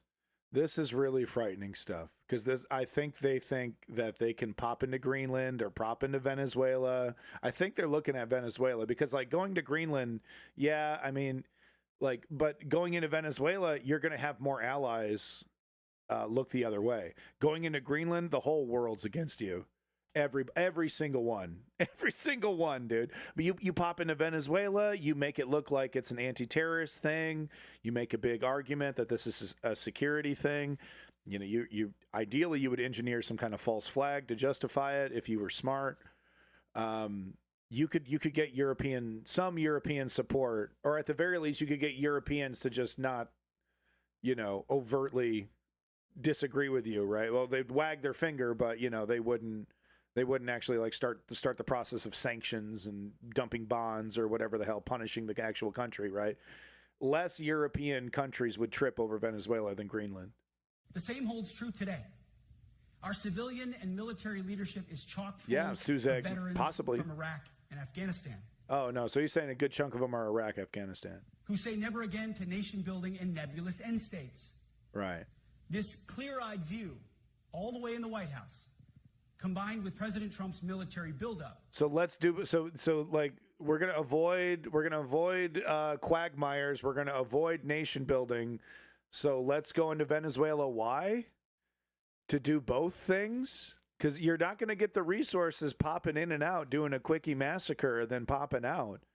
You're going to have to do a full-blown occupation, and it would really help if you just, you don't want the government to be opposing you doing that, so you're going to have to depose the government, install a puppet. You're going to need to maintain that, which is nation building. So they're not all the good stuff, guys. Remember all the good stuff in the Gulf War? Remember the good stuff that happened? All the good stuff? Well, it's just going to be the good stuff. None of the bad stuff. Only the good stuff, dude. It's Lucky Charms, but it's just marshmallows. It's just the good stuff. Postures us for future victories. They sell that, by the way. And we will. And when we embrace the War Department. And we must. Right. We are preparing every day. We have to be prepared for war, not for defense. We're training warriors, not defenders. We fight wars to win, not to defend. Defense is something you do all the time. It's inherently reactionary and can lead to overuse, overreach, and mission creep. War is something you do sparingly, on our own terms, and with clear aims. We fight to win. I mean, if taken at face value, I almost would agree with him, right? Like if we're actually going to do it, you're going to do it for all the right reasons. You're going to, and you're going to get out as soon as you don't need to be there. I agree with all, but he doesn't believe in any of that. Donald Trump doesn't believe in any of that. They seem hell-bent on getting stuck fully in a quagmire that would be goddamn difficult to get out of in any kind of, way to save face. Unleash overwhelming and punishing violence on the enemy. We also don't fight with stupid rules of engagement. We untie the hands of our warfighters. Female eunuchs, you're funny. Hunt and kill the enemies of our country. No more politically correct and overbearing rules of engagement. Just common sense, maximum lethality, and authority for warfighters. So hunt and kill enemies? We also don't fight with stupid rules of engagement. We untie the hands of our warfighters to intimidate, demoralize, hunt, and kill the enemies of our country. We untie? So, fuck international law? What? How did that work out for the Chinese? How did that work out for the Japanese, by the way, who just, who cranked up the brutality to 11 to intimidate? It actually didn't work out very well. It wasn't a fucking magic superpower at all. No more politically correct and overbearing rules of engagement. Just common sense, maximum lethality, and authority for warfighters. That's all I ever wanted as a platoon leader. Welcome back, and it's all my Smash. E6 squad leaders ever wanted, back to that E6 rule. We let our leaders fight their formations, and then we have their back. It's very simple, yet incredibly powerful. A few months ago, I was at the White House when President Trump announced his Liberation Day for America's trade policy. It was a landmark day. Well, today is another Liberation Day. The liberation of America's warriors, in name, in deed, and in authorities. You kill people and break things for a living. You are not politically correct and don't necessarily belong always in polite society. We are not an army of one. So are they professionals? They don't belong in polite society? Are they professionals holding back when you know, only in the most dire of times?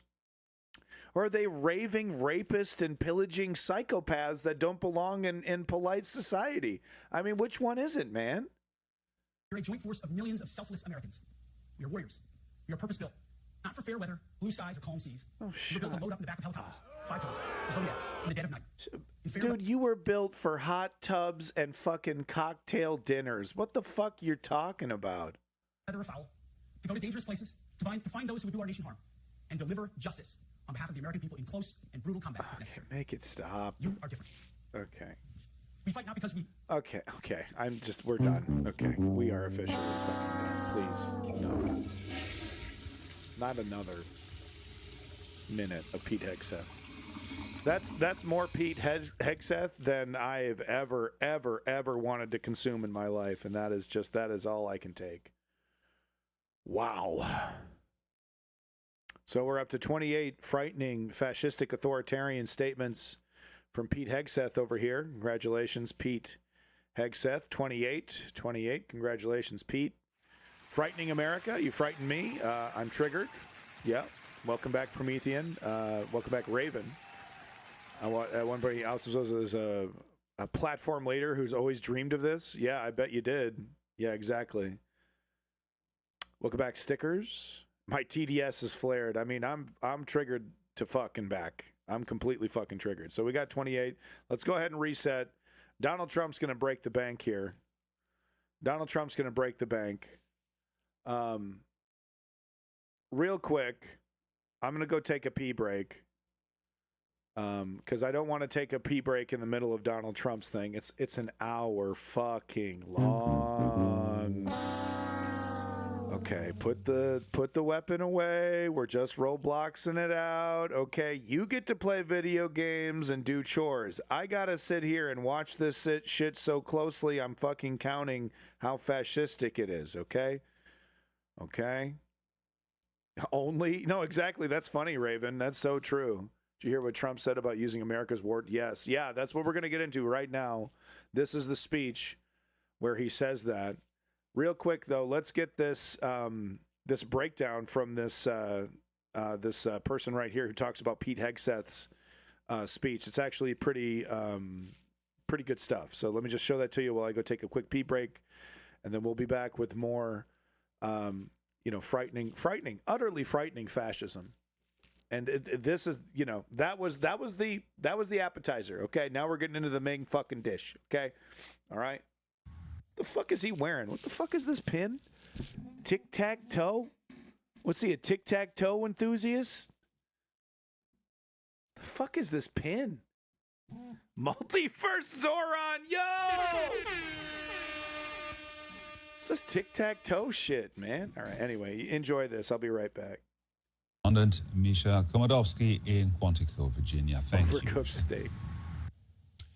For more now, I'm joined by Carrie A. Lee from the German Marshall Fund. Ms. Lee, it's good to have you with us. Let me just ask you, what did you make of 2 minutes, folks. this speech today? I mean, we just saw an excerpt there, no beards, and make sure you're not overweight.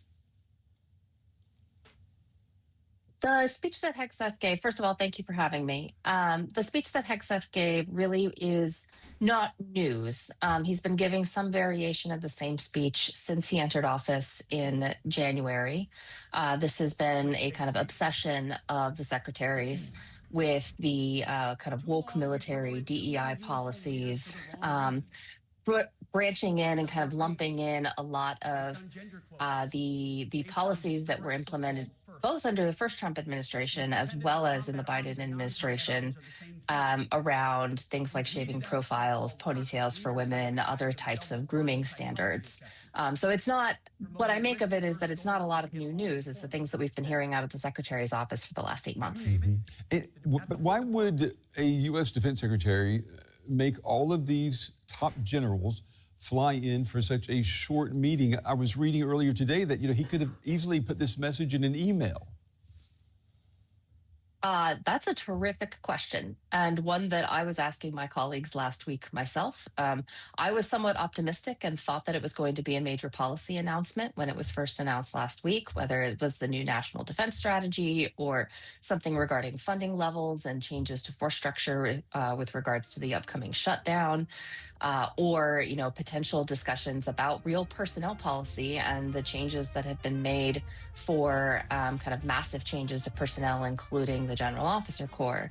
But what we heard from the Secretary of Defense, at least, was much more of what many of those officers in that room had already heard through a variety of speeches that had already been given to their troops. Mm-hmm. So do you think anything's going to change? I mean, are there consequences for the U.S. military from this speech? I think that it is a good indication of what the secretary really values, which is optics, public relations, and how things kind of look and play on television. Bringing in, hundreds. Right. So, I mean, we were really worried that this was going to be, here's the new oath, raise your right hand and pledge allegiance to Donald Trump. Wasn't that? It was more media. But Donald Trump, of course, in his usual style, takes it to the next fucking level. So let's get into it. No longer wait. Let's jump into it. Here we go. Bitch. You've heard from me. So now it's the main event. Nice and loose. Okay.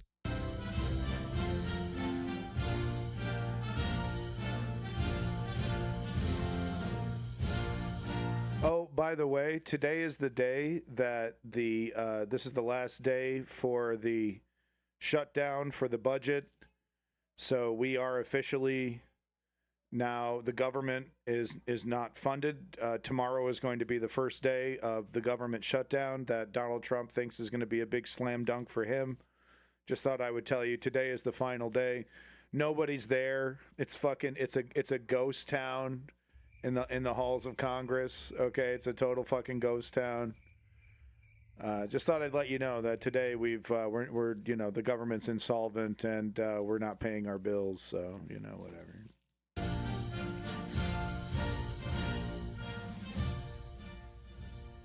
Thank you very much, Pete. Great job you're doing too. Fantastic job.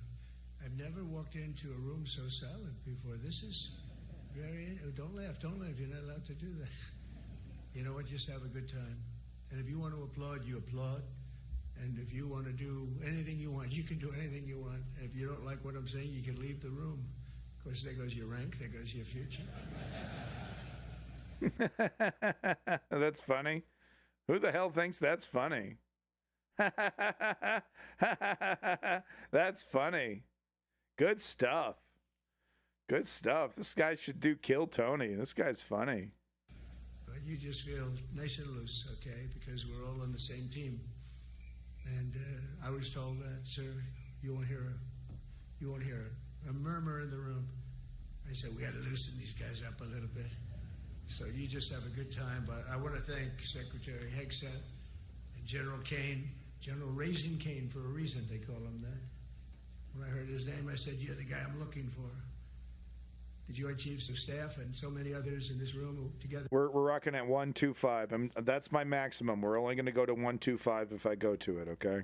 They represent the greatest and most elite fighting force in the history of the world, the United States military. We're very proud of our military. I rebuilt the military during my first term. It's one of the greatest achievements. We had the greatest... We built the military in my first term. Okay. Economy and history. And I built the military. Those are the two things I say more than anything else. And I also kept us safe at the borders. We had very good borders. Right. We didn't have people coming in from jails and prisons and everything like took place over the last 4 years. I'll never forget what happened to this. Isn't this just bizarre to walk in a room, start a speech? I did this, I did that, I did. It's all lies, by the way. It's like some, I did this. I tell this to everybody that I made you. I did everything. You wouldn't believe it. I'm so perfect. I'm so great. Welcome back, Blase. Over the last 4 years, I built the military. I built this city. I built this city on rock and roll. Commander-in-Chief, it is a great honor. I look at you, just incredible people. Central casting, I might add.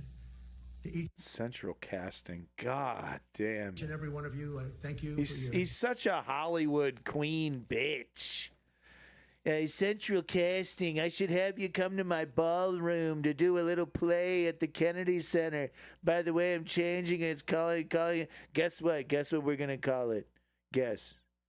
That's right. Trump Center. How'd you know? How'd you know we were going to call it the Trump Center? That's what we're gonna. You should come by, be in one of my little plays. You're right out of Central Casting. You look so intimidating in your little outfit with your little medals. You look so intimidating right out of Central Casting. unwavering devotion to the armed forces and to Yeah, the country. no, it's. I've already mentioned the patent. I've already mentioned the fucking patent. The fucking patent. If you don't know what we're talking about, watch the opening scene to the movie Patton, and you'll see what we're trying to emulate here. It's disgusting. It's dishonorable. Patton would spit in the face of Donald Trump and slap him right there, dude. He'd fucking bitch slap him like he did that soldier. Slap him right down to his goddamn knees. Rock him. That's what George S. Patton would do with Donald Trump, okay? I feel very confident saying that. All right? Hypothetical. We've all sworn a sacred oath to defend. We all have that oath, every one of us. I'm War thrilled to against be the here United this States morning to public. address the senior leadership of what is once again known around the world as the Department of War. I know Pete spoke about it. He gave a great speech. He wouldn't kick him in the balls. Great Patton speech. wouldn't do that. I don't want him to get so good. I hate that. You know? No, I hate it. Yeah, Almost woke fired him. I patriots said, really "You can't. something." I don't want to go on after that. No, he gave a great speech, but he talked about Department of War. We were sitting there. I said, didn't it used to be called the Department of War? And he goes, yes, sir. They changed it like in the early 50s. So we won the First World War. We won the Second World War. We won everything in between and everything before that. We only won. And then we went away woke. That was probably the first sign of wokeness. And we changed it to defense instead of war. And I said, what do you think? No, they changed it to defense in an Orwellian attempt to hide that America is an empire with the desire to expand its influence. You fucking idiot. It was an attempt to hide our actual agenda. We called ourselves defense while we waged war. We used to have clever people doing these things. How do you think if we changed it back? Would that be a nice idea? And Pete That's a loved it. stupid Some people idea. thought about Well, it, it's ironic because it's actually once it was broken clock because it's actually something that I would have done, like being president, because it's like I would want to undo the Orwellian nature of it. But it's just, for all the wrong reasons. He's not turning it back to the Department of War because he wants to wage peace. I gave it a little thought, but in the end, we did it. And I have to be honest, it's so popular. I thought would be met with fury on the left, but they're sort of giving up. I must be honest with you. They've had it. They've had it with Trump. They've been after me for so many years now. Here we are. God, he's Here we so are. right. Come to the White House anytime you'd like. No, they've given up. We deserve to hear that again and in full speed, and we have to acknowledge that he's right. Have we ever been more defeated? We're still talking about Hakeem Jeffries. Hakeem Jeffries still has a job. Chuck Schumer still has a job. Nancy Pelosi still in the motherfucking conversation. We're still having a debate about whether AOC and Zoran and these younger elements, these Ilham Omars, these people should be the leaders in our party. We know they should be. But we're still having debates. We deserve this. We deserve to hear this. This is a correct statement about us as a party, as a movement. He doesn't even worry about us. He doesn't even worry about us, dude. Well, I mean, that's not true. He's literally creating the framework to make our ideology illegal. He's actually quite intimidated and scared, but I take that back. Right. He is literally making us illegal, making our existence illegal and waging war against us. So, yeah, obviously he's very worried. The enemy within, we're going to hear that. So I take that back. But the way he talked, it's like we're just, we're ants. But honestly, like if you think about it, like right now, what can we do about Portland? We're going to organize, let's actually, that was one thing I wanted to do real quick was see if there was any live footage from Portland here. Portland live stream if we can get one up here. I don't know if is there any kind of, okay, so this was 2 hours ago, live at the ICE facility. Right outside the ICE building. I kind of want to just lay. Oh my God, he's so right. He's so right. This is it. This is it. And show you what we're seeing here. What the hell is this? What the hell is this? This is the response to an invasion? About 12:18 in the afternoon. I would say there's about a couple dozen protesters out here today lining the sidewalk. God. And I do just want to let you know, we're going to be careful of where we pan because there are some things with language we don't necessarily want to show here. Lots of people out here today, and to our right, your left, we also have some campers out here. Several days they have grills and they have food, they have emergency kits, and you know they tell. This is only the beginning. This is only the beginning, but I mean it's kind of interesting, right? Because kind of like with LA, instead of meeting this invasion with force, what if you did a Russia versus Napoleon and you just met this invasion with indifference? Right? You just met the invasion with just like, okay, all right, you know, there's a bunch of soldiers walking. Get out of my way, idiot. I'm going to work. Yeah, thanks for protecting me. How about you go to how about you go to fucking Ukraine where you could be some fucking use. Wow, okay. Anyway. Sort of giving up, I must be honest with you. We deserve this. They've had it. They've had it with Trump. Right. They've been after me for so many years now. Here we are. Here we are. Come to the White House anytime you'd like. No, they've given up. Bad, a lot of bad people. But all over, it's been so popular. It's been very popular. I really thought that we were going to have to sort of fight it through. There's been no fight. There's been no fight. Like what I called the Gulf of America, the Gulf of America. Because to me, it was always the Gulf of America. I could never understand. We have 92% of the they just get out of the way. Frontage. They just get out of the way. I thought there was going to be a fight. They don't even fight. He's talking about Chuck Schumer.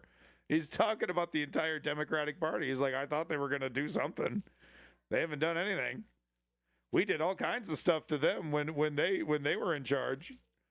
We pulled out all the stops. They're all they're doing is they're fundraising to the same people that are worshiping me. They're begging for table scraps.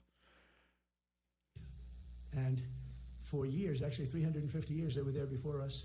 It was called the Gulf of Mexico. I just had this idea. I'm looking at a map. It's convenient that it is his fascist dictatorship. His takeover is convenient in that it's distracting. But he's not doing it exclusively just to distract from the Epstein thing. He's doing this because that's the goal. This is all part of Project 2025. This is his natural impulse. This is about being a dictator for life. I'm saying we have most of the frontage. Why is it Gulf of Mexico? Why isn't it the Gulf of America?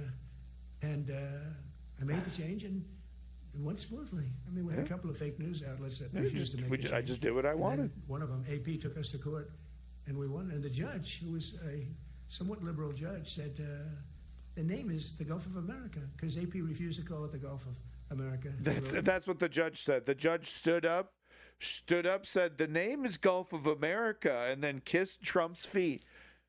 You should have seen it, folks. They're not a good outfit, by the way.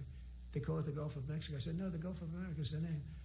And the judge actually said that he'll be a dictator for 5 minutes and then hand his empire over to J.D. Vance, who's going to double down on everything except for the tariffs. Completely reverse the tariffs, but keep the dictatorship. In fact, you can't even go into the room because what you're doing is not appropriate. The name is the Gulf of America. Google Maps changed the name. Everybody did, but AP wouldn't. Yeah, see, he brags about how these oligarchs acquiesced immediately. He thinks it's fucking awesome. You know, and they do it with a smile. The Google guy attempted the inauguration. He attended the inauguration. We won in court. How about that? Isn't that so cool? The Secretary Isn't that so cool? Described the I can do whatever I want. The court does what I say. Isn't that so cool? The shift in branding, it's really a historic reassertion of our purpose and our identity and our pride. God, That's I hate this. when we go with the word war. And we want war because we want to have no wars, but you have to be there, and sometimes you have to do it. That's it, dude. That's the most Orwellian fucking statement he's ever made in his life. Here is the award, sir. One more time from the top. One more time from the top. Slow it down. One more time from the top. The most Orwellian thing he's ever said. Identity and our pride, that's when we go with the word war. And we want war because we want to have no wars. Amazing. Amazing stuff. He did it. George Orwell is now alive. He has resurrected George Orwell with his words. George Orwell is now walking directly towards Donald Trump, where Donald Trump is now being cursed, is now being haunted by the ghost, the zombie ghost of George Orwell. Congratulations, Donald Trump, for saying the most Orwellian thing I've ever heard in my entire. That's one more time. Take notes. I couldn't write a dystopian character I just couldn't do it. Our purpose and our identity and our pride, that's when we go with the word war. And we want war because we want to have no wars, but you have to be there, and sometimes you have to do it. I have settled so many wars since we're here 7, almost 9 months, and I've settled 7. And yesterday we 7, folks. settled the biggest of them all. Although I don't know, Pakistan, India was very big. Oh, Both salt the nuclear couple on powers his are way, settled. over here. But yesterday could be the settlement in the Middle East. That hasn't happened for 3,000 years. I said, how long have you been fighting? 3,000 years. ADD with the deep cut. But we got it, I think, settled. We'll see. Hamas has to agree. And if they don't, it's going to be very tough on them. But it is what it is. But all of the Arab nations, Muslim nations have agreed. Israel has agreed. It's an amazing thing. It just came together. War is very strange. You never know what's going to happen with war. The easiest one of them all is Putin. I said, number one, it's a war that would have never happened if I were president, if the election weren't rigged. If I were president, that war would have never happened. Not even a little chance. And it didn't happen for 4 years. But I knew Putin very well, and I thought that would be easy because I know him so well. Well, that one turned out to be the hardest of them all. We had some that were not settlable, and they all got settled. So if this works out, that we did yesterday with the Middle East, then that's more than a war. That's lots of wars. That's all combined. That's a lot of wars. Many of you were over there. That's funny. Many different capacities in many different countries. That's a big part of the earth. But if that works out, it would be 8+. I'm going to give myself 2 or 3 for that one. And then we just have the one to settle. We have to settle it up with President Putin and Zelensky. Got to get them together and get it done. But the only way we can do that is through strength. I mean, if we were weak, they wouldn't even take my phone call. But we have extreme strength. We had the horror show in Afghanistan, which is really the reason I think that Putin went in. He saw that horror show by Biden and his team of incompetent people. And that showed, I think... He's talking about one of the few good things Joe Biden did, extracting the United States from Afghanistan. He's saying this because he wants to go back. He's recently told the Taliban, you better give us back Bagram Air Base. You better give us back the base that Joe Biden abandoned. We built it. It's ours. We built this city. We built it on rock and roll. You can't stop me. So he's talking about going back into Afghanistan to, I don't know, have it so he could have it. I don't know what he's going to do with it. I don't know. You know what I mean? Like, what are you thinking? Gave him a path in. I wasn't there any longer. I watched that. It was so horrible. I think it was the most embarrassing day in the history of our country. And now we're back. That's it. We're not going to have any of that crap happen, I can tell you. That was terrible. So terrible. Need to remind everybody, we're still in the fun and games phase, right? Where he thinks everything's working great.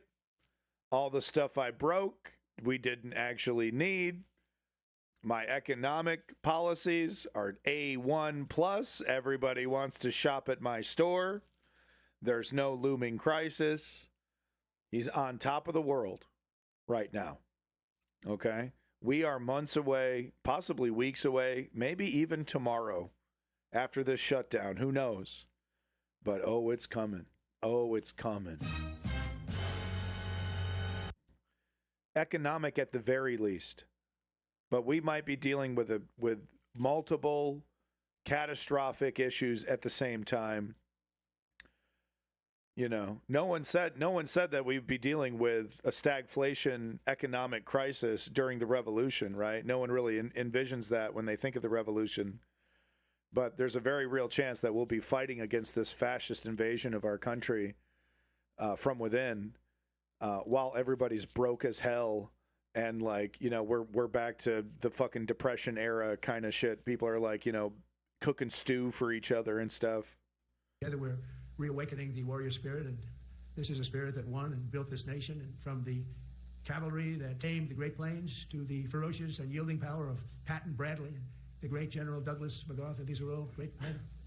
In this effort, we're a team, and so they were belligerent. They were belligerent and terrible political leaders. These people that they keep talking about, they were terrible. Like good war, you know, great war fighters, great guys you want in a war, aggressive, you know, strategic, brutal, smart. But when it came to politics, it was just like, you know, they wanted to treat it like they treated a battlefield. And it's like annihilate, roll over. Who cares about your feelings? And that's not how you do politics. Anybody who knows politics knows that that's not how you do politics. You can only get away with that for so long. You know, I mean, Vladimir Putin has gotten away with it for quite some time. You got to give him credit. Message to you is very simple. I am with you. I support you. And as president, I have your backs 100%. You'll never see me even waver a little bit. That's the way it is. And that includes our great police officers and firemen and all of these people that are doing. Sorry, Blase. Together over the next 10 years, we're going to make our military stronger, tougher, faster, fiercer, and more powerful than it has ever been before. I'm on Smoko. I rebuilt our nuclear. So leave me alone. But we'll upgrade that also. Welcome back to Snowmo. We have to hope we never have to use it, because the power of that is so incredible. I see things I don't think they'd show it to you. I really wouldn't want to show it to you. But when you see the result of what's left, you never want to use that. Never, never, ever. We were a little bit threatened by Russia recently, and I sent a submarine, nuclear Wrong submarine, text box. the most lethal weapon ever made. Number one, you can't detect it. There's no way. We're 25 years ahead of Russia and China in submarines. Russia's actually second in submarines. China's Shut third, but the fuck coming up. up. They're coming up. They're way lower in nuclear too, but in 5 years they'll be equal. They're coming up. And you don't have to be that good with nuclear. You could have 1/20th what you have now and still do the damage that would be, that'd be so horrendous. But I announced that, based on his mention of nuclear, and it was really a stupid person that works for him mentioned the word nuclear, I moved a submarine or two, I won't say about the two, over to the coast of Russia, just to be careful, because we can't let people throw around that word. I call it the N-word. There are two N-words, and you can't use either of them. Can't use either of them. And frankly, if it does get to use, we have more than anybody else. We have better, we have newer, but it's something we don't ever want to even have to think about. But when somebody mentions it, that submarine started immediately thereafter. And it's just lurking, but I'm sure we're not going to have to use it. But it's an amazing, it's undetectable, totally. Ours is, theirs are totally detectable. We can detect them easily. We go right to the spot. But we have genius apparatus that doesn't allow detection. It doesn't allow detection at all by anybody. This is sped up, dude. This is sped up. Above water or below water. It's incredible. We're way ahead of everybody in that and other things. As a result of the exciting renewal of the spirit of our armed forces, and that's what it is. It's really reaching that spirit, unprecedented heights. Over the past 8 months, new enlistments, I'm so proud of this, have surged to record highs, the highest we've ever had. And we used to That's a lie. That's a lie. Hold on. Oh, no. We got to ask the robot. What are we doing here? Excuse me? Robot. Are military recruitments higher under Trump second term? This got to be a lie. Recruitment increase. U.S. Armed Services recruited 225,000 people in fiscal year 2024, up from about 200,000 in 2023. He's right. More people are joining the military. Well, I mean, as Woke Patriot knows, it's not because they're patriotic. They're joining because they're poor. Most people are joining the military because they have no other choice. They need the money. They can't get a job. They're desperate. And by the way, the military pays worse than a McDonald's job. So what this is an indicator of is, poverty. Is this an indicator of poverty? Military recruitment can be an indicator of economic pressure, including poverty, but it's not a straightforward measure of poverty itself. Here's how to think about it. Yeah, so that's a more I would actually agree with a robot, right? Economic opportunity gaps, recruitment incentives appeal when money is tight because you get an upfront signing bonus. Recruitment historically spikes during recessions. For example, military enlistment saw noticeable increases during the Great Recession 2008-2009 because civilian jobs were scarce, especially for young adults without college degrees. Here's some reasons why the robot says it doesn't always mean poverty. Cultural and family tradition, targeted recruitment, and new marketing, which they have increased. The Trump administration has increased this. Policy changes, expanding eligibility. That's another great example because Trump has done that as well. And Pete Hegseth, you remember, well, we're going to increase the training, but we're going to lower the training threshold. But we're going to increase the standards while we're lowering the standards. You could slap asses and you could abuse the people below you, but, within reason. Military itself becoming more competitive. I don't know. That seems, spurious, maybe. I don't know. Some good examples there. Look at that. Look at the fucking robot. Look, don't worry. Don't feel bad. That this calculation cost about 4,000 gallons of oil or something. Had to burn Bambi's family 600 times. Crush them into paste. It's a new technique to generate more power. It crushes cute baby animals. Crushes them. Churns them into red paste to fuel this AI monster. So it's totally worth it. Right. 2 children's souls. Yeah, 2 prompts. So 1 soul per prompt. That sounds about right. Okay. Worth it. Not my kid. You know what I'm talking about? Hey, man, my kid. Type it away. Hey, you want to have sex with me, robot?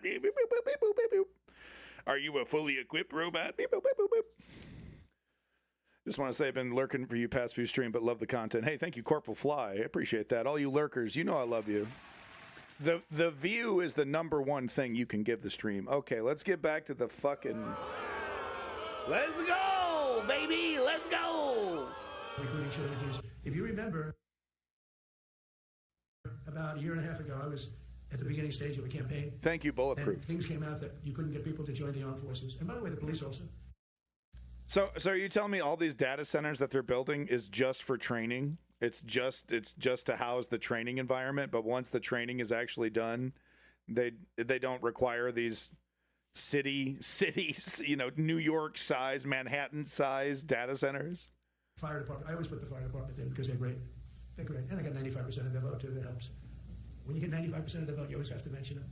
But they're great. Tulsi Gabbard is a fraud and a traitor to our country, I believe. And they're brave. In our inner cities, which we're going to be talking about, because it's it doesn't mean they're good. But the firemen go up in ladders and you have people shooting at them while they're up in ladders. I don't even know if anybody heard that. But yeah, we have a gun and mental health crisis in this country, and people do attack firefighters sometimes, Mr. Orange Man. What are you going to do about guns? More guns.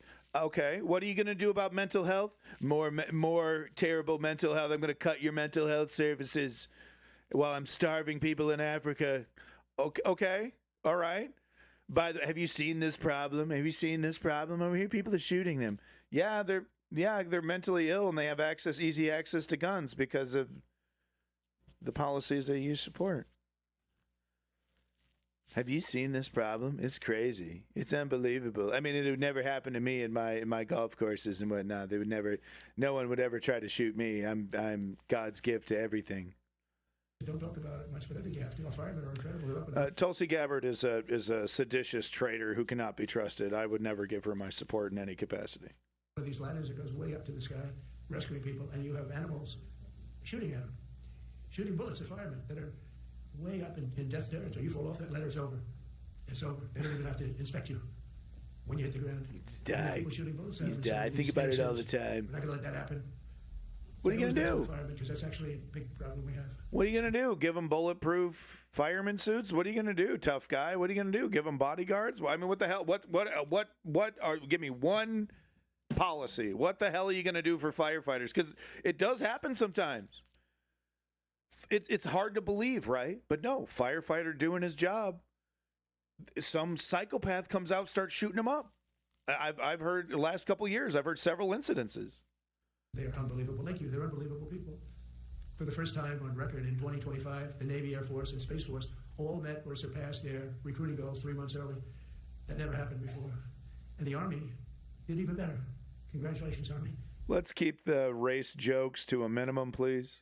They met everything. And these were the highest standards because we're making it larger. So these were much higher standards than you had 4 years ago, 3 years ago, during the sleepy Joe Biden era. And the Army did it 4 months early. And you remember, a year and a half ago, they said the big story is that we're way behind with the Army, Air Force, the Navy, the Marines. We're way behind, Coast Guard. And even Space Force. I love Space Force because that was my creation. You know, when you create something, I love it. And the people we put in there were good. I got that right. We put in great people initially, and we really dominated. We really dominated that sphere now. We're way behind China and Russia, and now we dominate. Space Force turned out to be a very important thing. I said from the beginning, you know, when Biden came into office, he wanted to terminate. He said, and this thing called Space Force, so we could get rid of that. And he got hammered by the people in this room for even suggesting it, because it's very important, one of the most important. And as time goes by, it'll get more and more important. But we're now at 106% of our recruiting targets for the year, and that's the best in far more than a generation. And for the Marines, morale is so strong that the Marine Corps will meet its 2026 retention targets before the end of October, which never happens. And that's the earliest it's ever happened in the history of our country. And it makes you feel good, you know. I felt guilty. I'd go make a speech in front of never people like you. You are the leaders, but people, soldiers. And I felt embarrassed because there'd be stories about, you know, we couldn't fill up our Army, Navy, Air Force. We couldn't fill them up. And it was headlines. It was during Biden's 4 years, the auto pen. I call him the auto pen. It's, how would you like to have your thing signed by an auto pen? You know, when I have a general and I have to sign for a general because we have beautiful paper, the gorgeous paper, I said throw a little more gold on it. They deserve it. I want the A paper, not the D paper. We used to sign a piece of garbage. I said, this man's going to be a general, right? Yeah. I don't want to use this. I want to use the big, beautiful, firm paper. I want to use the real gold writing when you talk about the position, and they're beautiful. Increasing speed. But how would you like to have that where some kid sitting in the back office is having it signed with an auto pen? I thought about it, and I thought about you people first, admirals, generals. And I said, somebody works his whole life. He gets into maybe the academies or wherever, but however you got there, and you go through years of work, and now you become an admiral or a general or whatever. And when you do, the President of the United States signs your commission, you know, and that commission is beautifully displayed. And I signed it. Actually, I love my signature. I really do. Everyone loves my signature. But I signed it very proudly, and I always think to myself, how can you have an auto pen sign this? It's just so disrespectful. To me, it's just totally disrespectful. And it turned out that almost...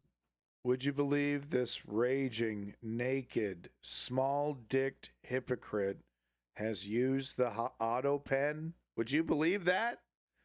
No way, right? No way.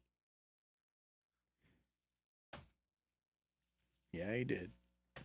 But I signed it very proudly, and I always think to myself, how can you have an auto pen sign this? It's just so disrespectful. To me, it's just totally disrespectful. And it turned out that almost everything he did was signed by auto pen, except for when he gave his son, Hunter, pardon. He signed that one. And that's actually the worst signature I've ever seen. That was the auto pen looks much better. But as leaders, our commitment to every patriot who put on the uniform is to ensure that American military remains the most lethal and dominant on the planet, not merely for a few years, but for the decades and generations to come, for centuries. We must be so strong that no nation will dare challenge us, so powerful that no enemy will dare threaten us, and so capable that no adversary can even think about beating us. And we've had it recently. I had India and Pakistan were going at it, and I called them both. And in this case, I used trade. I'm not going to trade with you. So 2 nuclear nations, big nuclear. No, you cannot do that. I said, yes, I can. You go into this freaking war that I'm hearing about. You know, actually, they just shot down 7 planes. 7 planes. It was starting. There was a lot of bad blood. And I said, you do this, there's not going to be any trade. And I stopped the war. It was raging for 4 days, but that was just the beginning. And we stopped it. It was a great thing. And the Prime Minister of Pakistan was here, along with the Field Marshal. It was a very important. Please keep the overt calls for violence against President Donald Trump to yourself. Thank you. Guy in Pakistan, and he was here 3 days ago. And I didn't even realize it as beautifully as he said it, but he said that to a group of people that were with us, 2 generals, but a group. He said, this man saved millions of lives because he saved the war from going on. And that war was going to get very bad, very, very bad. President Trump saved millions and millions of lives. That was a bad war. And I was very honored. I loved the way he said it. Susie Wiles was there. She said that was the most beautiful thing. But we saved a lot of them. Saved a lot of them. Even in Africa, we saved the Congo with Rwanda. They've been fighting for 31 years, 10 million people dead. I got that one done. And very proud of it. So if this works out, we'll have 8 in 8 months. That's pretty good. Nobody's ever done that. Will you get the Nobel Prize? Absolutely not. They'll give it to some guy that didn't do a damn thing. They'll give it to a guy that wrote a book about the mind of Donald Trump and what it took to solve the wars. And he'll get the Nobel Prize will go to a writer. No, but we'll see what happens. But it'll be a big insult to our country. I will tell you that. I don't want it. I want the country to get it. It should get it because there's never been anything like it. Think of it. So if this happens, I think it will. I don't say that lightly because I know more about deals than anybody. This is what my whole life was based on. And they can change, and this can certainly change. But we have just about everybody. We have one signature that we need, and that signature will pay in hell if they don't sign. I hope they sign for their own good and we create something really great. But is he talking about the Nobel Peace Prize? Nobel Peace Prize. Is that the signature that he's talking about? What is he talking about? To have done 8 of them is just like such an honor. And we have Putin and Zelensky. The easiest one of them all. I said, that one I'll get done. I thought that was going to be first. The others were much harder. Some of them. Azerbaijan was... Oh, he's talking about the wars that he's solved. Right. This was going on for 36 years. They said, it's not solvable, so don't do it. I said, I will do it. I will do it. And I got on the phone with the 2 countries. They were great. They were great. I knew immediately. I knew as soon as I started talking to them. He got on the phone with the manager, and he said, what is going on over there? And they said, I am sorry, sir. You're making a lot of noise. That's what he said. He said, some people say you're making a lot of noise. And they said, you know what? You're right. We were being bad boys, and now we're going to be good boys. And wouldn't you know it? That was the end of the war. Boom. Done. Bing, bing, over. bong, bong, bing, bing, bing. Okay. No one called up the manager and said, I got a problem, until Donald Trump came along. War we did. Now they're so happy. Now they're friends. One said he's been president for 32 years, 22 years. He said, for 22 years, I did nothing but kill his people. They were in the room together at the Oval Office. And they started off spread like this. They have the beautiful Resolute desk. And one was here, and one was here. You couldn't get further away. That's the furthest I've ever seen 2 people. Like, Biden shouldn't have pardoned his son, right? Because there was all this, people like to brag about, Joe Biden let Merrick Garland prosecute his son, blah, blah, blah, blah, blah. Then right at the end, he pardons him, right? No, it's just like Biden himself is just a little bundle of hypocrisies and corruption. So I don't want to hear it, this whole thing, because he clearly protected his son, and he clearly used his son as like a political, fishing tool of some sort. It was weird. Something was going on. He shouldn't have involved his son at all. He should have just let him wallow away in his drug addiction, but not get him anywhere close to politics. And Joe Biden's he's a damn fool, is what he is. He's just a naive fool that never deserved to sit in that chair. Should have never been president. In front of me. And as the hour went by, they got closer, closer, closer. And at the end of the hour, we had it done. And they hugged and hugged and hugged. And I said, that's so nice, and you're going to remain friends. And I spoke to them, one of them the other day. So he's told this story about how they were first sitting at other sides of the room, and then because of his amazing oration skills, they sat closer to each other, and then they kissed and maked up, and then they did it. They said, "Thank you, sir. Thank you so much, sir." No, he's now my friend. But for 22 years, he's been the head of Azerbaijan for 22 years. And the other guy, great guy too, 7. And that war? Yeah, WW86, sure. For 7 years. The other one said for 22 years. You could frame it like as fatherly love, yada yada yada, But honestly, he got his son into that position. He should have, hey, Dad, I'm going to sell some paintings to help the thing, and I just talked to this world leader. No, you're going to shut up, is what you're going to do. You're going to stop talking to anybody. You little fucking crackhead. You're not going to involve yourself in politics whatsoever. You're going to stay 100 million miles away from me while you go to fucking rehab, is what you're going to do. That's what Joe Biden should have done. But instead, he let his son pretend like he was some kind of, there was obvious corruption there. And Joe Biden enabled it. And then he smeared his own legacy that he cared so much about by pardoning his son on the way out. He's a fucking failure. All I did was kill his people. That's all I've done. I said, well, we're going to put a stop to that. So we solved that. So it's a great thing. It's a great feeling. You're saving Kosovo and Serbia. You're saving so many lives doing this if you can do it. But our people deserve nothing less than the very best. And autopilot president. And we can solve Joe wars Biden. instead of you having to fight wars.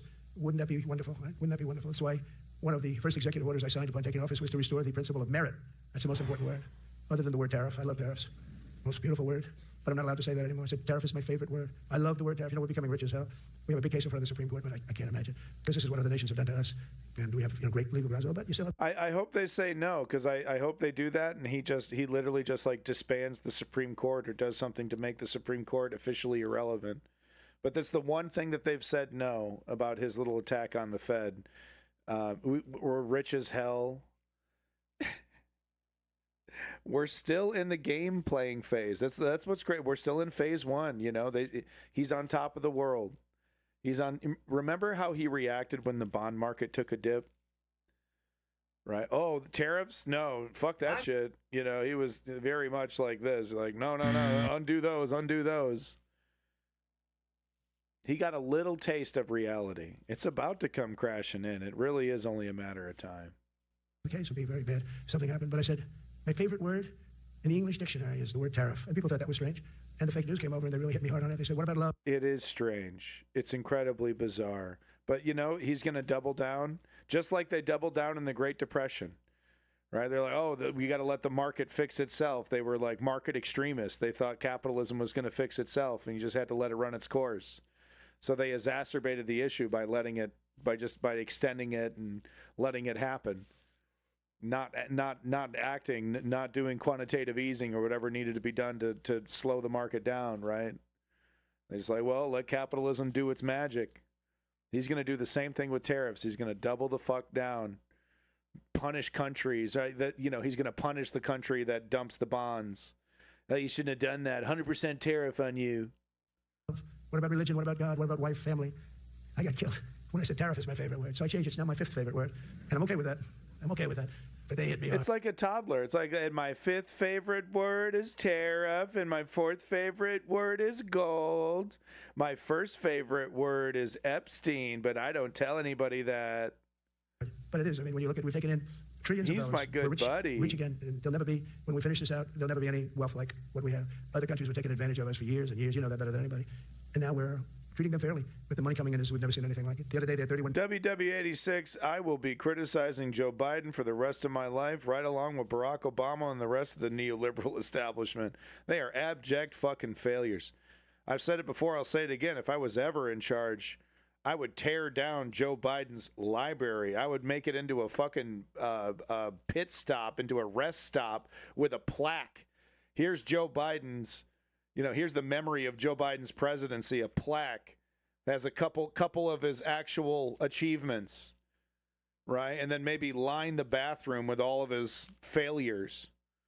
I'll never forgive Joe Biden for his failure to push back on Russia. He could have been the ultimate motherfucking G when it came to Russia. He didn't do jack shit but cower. Billion that they found, $31 billion. So we found $31 billion and we're not sure from where it came. A gentleman came in, a financial guy.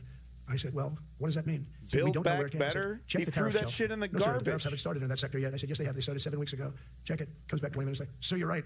It came from tariffs. 31 billion. Is Donald Trump worse? Yes. Obviously, Donald Trump is worse. But who's the guy that you know held the door open for, you know, who's the political establishment that held the door open for fascism? It's neoliberalism. And who defines weak, feckless neoliberalism better than Joe, let's have Merrick Garland ride this out for 4 years, Biden? There it is. Right? It's the reason why fascism has zero. He's literally bragging. I thought they were going to fight me. They don't even fight me. They just fundraise and stay quiet. They talk about bipartisanship still. Can you believe that shit? You can believe that? They talk about reaching across the aisle. I piss in their face. And I fart in the room, and they go. Excuse me, sir. Can you believe that? They still call me sir. That's enough to buy a lot of battleships, Admiral. To use an old term. I think we should maybe start thinking about battleships, by the way. You know, we have a Secretary of the Navy came to me, because I look at the Iowa out in California, and I look at... Ask Russia how well these big, gargantuan, expensive battleships are treating them. The man is completely, wildly uninformed. I think we need more expensive battleships called the Trump 1, Trump 2. We should paint them gold, too. That's a great idea. Big fat targets for a bunch of $1,000 robots to sink immediately, just like Russia, just like my buddy Putin. More of those, huh? Different ships in the old pictures. I used to watch Victory at Sea. I love Victory at Sea. Look at these admirals. It's got to be your all-time favorite, black and white. When I look at those ships, they came with the destroyers alongside of them, and man, nothing was going to stop. They were 20 deep, and they were in a straight line, and there was nothing to stop them. And we so big and powerful. Ships, some people say, no, that's old technology. I don't know. I don't think it's old technology when you look at those guns, but it's something we're actually considering, the concept of battleship. Big guns. They're 6-inch size, solid steel, not aluminum. Aluminum that melts if it looks at a missile coming. I want steel, not the aluminum. I want the high quality. They don't make them that way anymore, but you look at it, and your secretary likes it, and I'm sort of open to it. High quality. Bullets are a lot less expensive than missiles. A lot of reasons. I want more missiles. Because I may get voted out on that one, but I tell you, it's something we're seriously considering. They were powers. They were big powers. They were just about as mean and scary as you could be. So we'll look at that. One of the biggest cases that we won was the decision of the United States Supreme Court to allow us to proceed. Yeah, Suzag. Merit. So I'm sorry, I just can't do normal speed. I just cannot do it. I mean, we're 27 minutes into this, dude. Okay, and this is have a good one, B-Ree. I wish I could join you. Can I come? Can we trade? You want to trade? I'll do your thing. Whatever you're doing. You running an errand? I'll do it. You going to the store? I'll go. Can you sit here and do this, please? I don't want to do this anymore. I'm in way over my head. Yeah, pole studio? Like what? Like learn how to dance? Like stripper pole? Oh, I don't know, man. I'm too fat. Fuck. All right. All right. Pole dancing? Well, you're young and sexy, so I guess all right. That's not for me. All right, you go have fun. I'm just gonna be over here watching this Donald Trump speech. You have fun, B-Ree. But no stripping. No. Just having a little fun. It's good exercise. All right. Have a good one, B-Ree. Take care of yourself. All right. I wish I could be there. You know, I could just sit on the sidelines and like cheer all the girls on. Would that be creepy if I just, watch you guys? Can I just sit there and watch? All right. There's some stuff I could say about Russia as well, but I get in trouble and it wouldn't be right.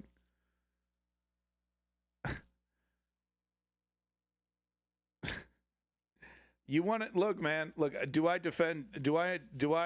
acknowledge the faults of Ukraine, the corruption, but the fundamental concept of one country invading another, sovereignty being respected, it doesn't get much more simple than what we're seeing in Russia and Ukraine. It is a direct violation of sovereignty. If Crimeans really wanted, if we really wanted to feel confident that Crimea wanted to be part of Russia, then Russia shouldn't have, gotten involved in that at all. They're behind the scenes working super hard, doing their usual subterfuge, try to convince everybody, oh, well, there's a lot of Russians in Crimea, a lot of Russians in Donbass. There's a lot of Russians in Donbass. So if they were so confident that these regions wanted to break away, they shouldn't have had to meddle at all. The support for separation should have been overwhelming. Okay. All right. Well, don't, I'm going to get in trouble. I'm going to get in trouble if I support Russia with a bunch of bullshit. Right? Which, I mean, I'm assuming it's bullshit until I hear it. Okay. But look, I respect you, WW86. You're an intellectual person, member of the chat, OG. Feel free to tell me what you think. I will give you a free pass to respectfully disagree and not, call you a Russian shill. But I mean, look, man, you want to repeat Russian propaganda, I'm going to call it out. That's just how I operate. Anyway. So this is, I would say, the opposite if you ask for a definition. The opposite of political slow this down a bit. We went through political correct where you had to have people that were totally unfit to be doing what you're doing for many reasons. I won't get into them. But for many reasons, they were unfit. Now, it's all based on merit. That was such an unbelievable decision. I didn't expect we were going to win that one. We went in. We said we needed it. We went in for colleges, where kids were okay, all right, WW86. All right, well, all right. Getting into some heavy shit. I didn't want to pull it out of you there. All right, fair enough. Well, I would say something, but I'd have to kill you. It's too hot. Too hot to handle. Average are getting into the best colleges, and the kids with A averages won't get in. And kids with the highest boards and the highest marks and the best marks couldn't get into the best schools. And people that had not good boards and not very good marks, okay, but nothing special, they were getting into our best colleges. I said, this is just crazy. We can't run a country like this. And it was lingering for years, and it got to the Supreme Court, and we won that decision. Merit. Everything's based on merit. You're all based on merit. We're not going to have somebody taking your place for political reasons because they are politically correct, and you're not. We take the people that are going to do the best job themselves. Yeah, well, Patriots, right. And that's the way our country was built. You're in trouble we were built on merit. We got away from it for a long time, and everyone understands it. And it was done. It was approved. I give great credit to the Supreme Court because I thought they had tremendous courage. I didn't think they'd do that. That was tremendous. I give them maybe for that decision almost more than giving anything me everything I wanted. It's a hard decision. It's the hard apparatus decision. of our country was not set up for merit. Throw away the country. It was set up for political correctness, and you can never be great if you're going to do that. And we're going to be greater than we ever were before. We're bringing back a focus on fitness, ability, character, and strength. And that's because the purposes of America's military is not to protect anyone's feelings. It's to protect our republic. Fucking King of McDonald land, bringing back fitness, folks. We will not be politically correct when it comes to defending American freedom. And we will be a fighting and winning machine. We want to fight. We want to win.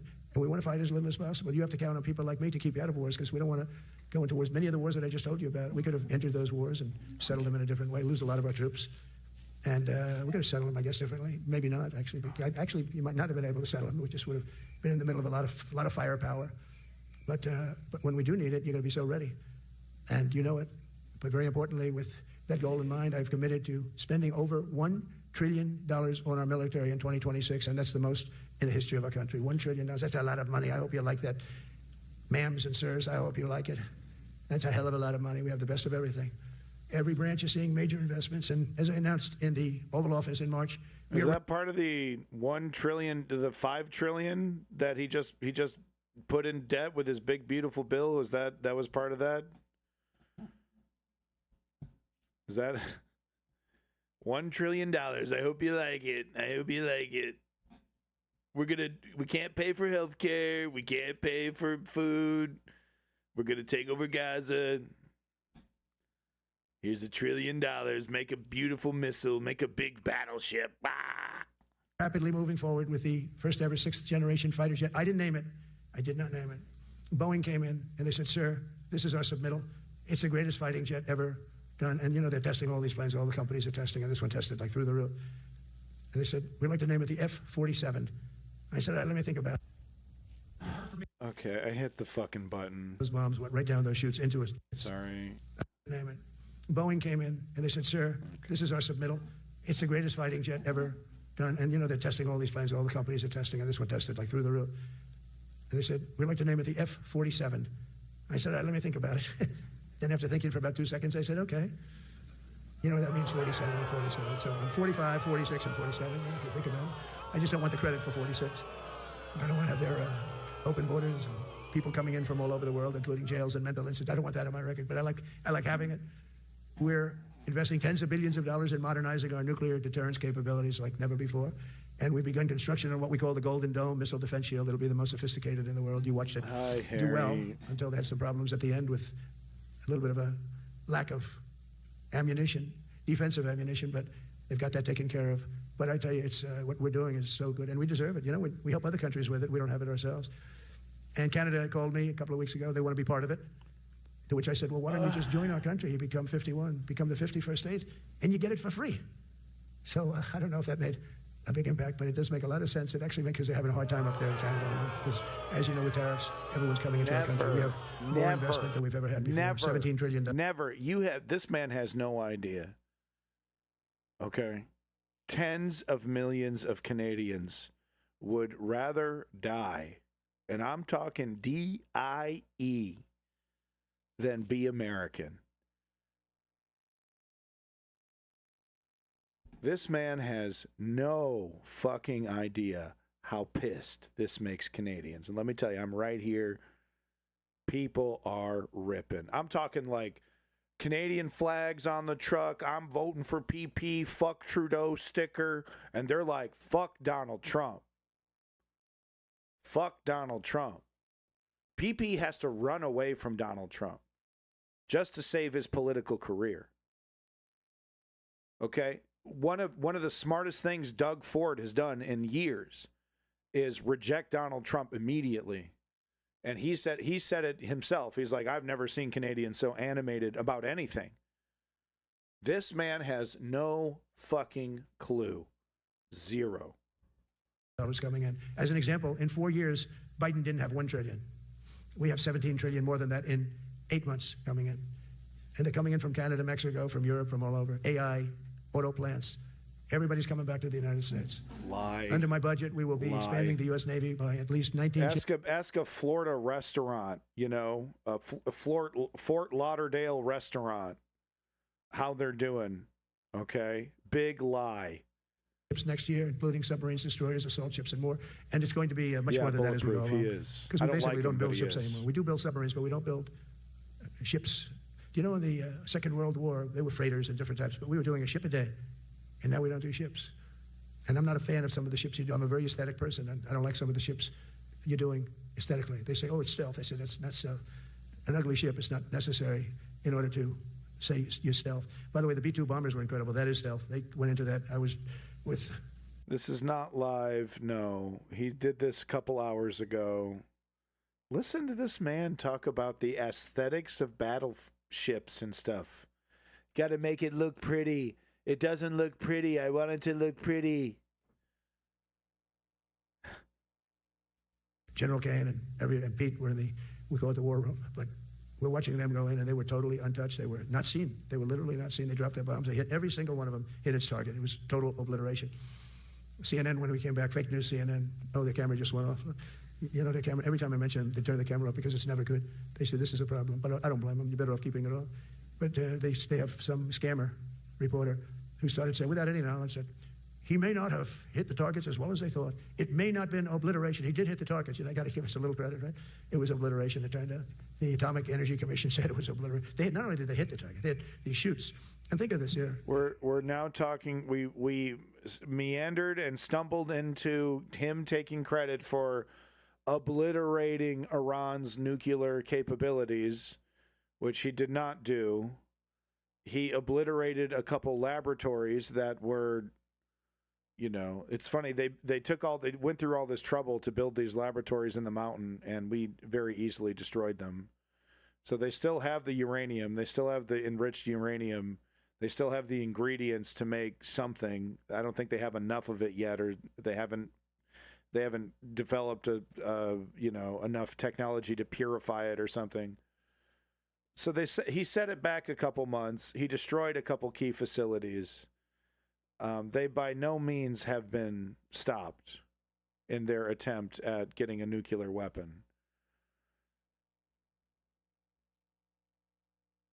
Reagan? Fuck Reagan. Fuck Ronald fucking Reagan right in his stupid fucking face.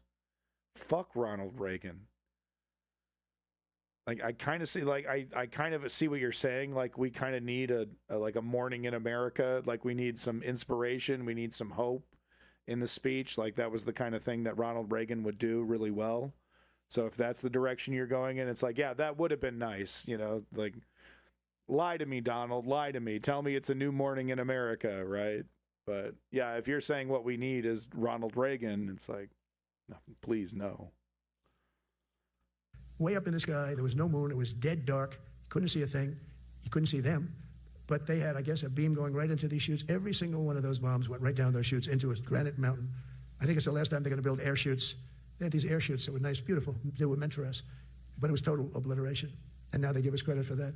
But these people were phenomenal. I tell you, for the Air Force people here. I honestly think he's confusing Star Wars with, okay.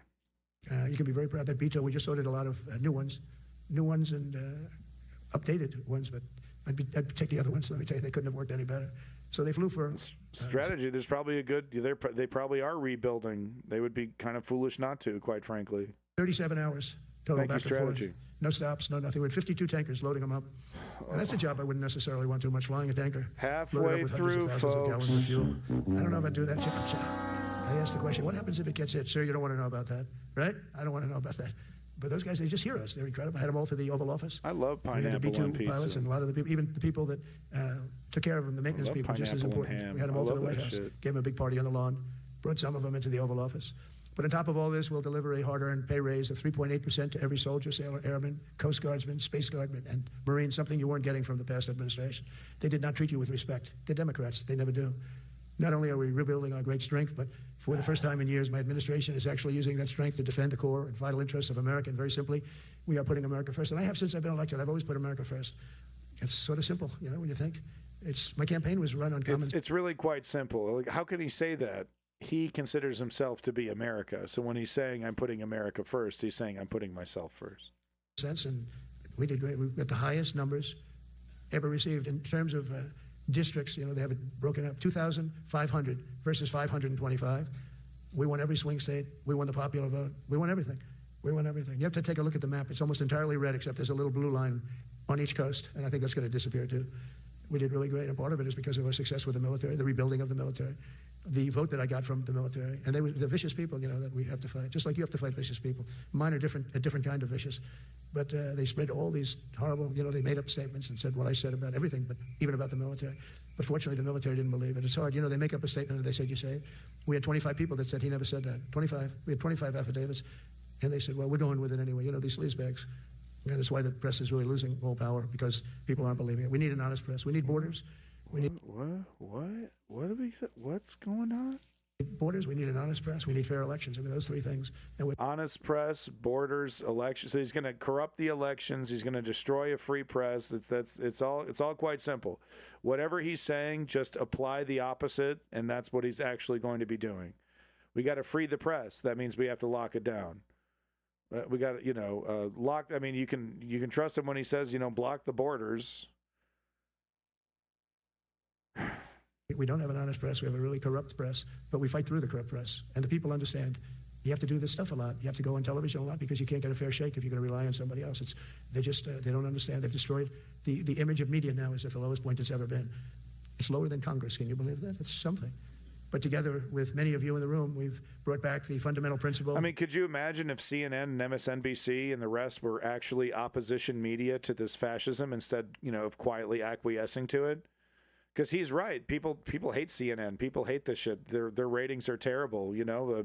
Greg Gutfeld has higher ratings than than Rachel Maddow sometimes, et cetera, right?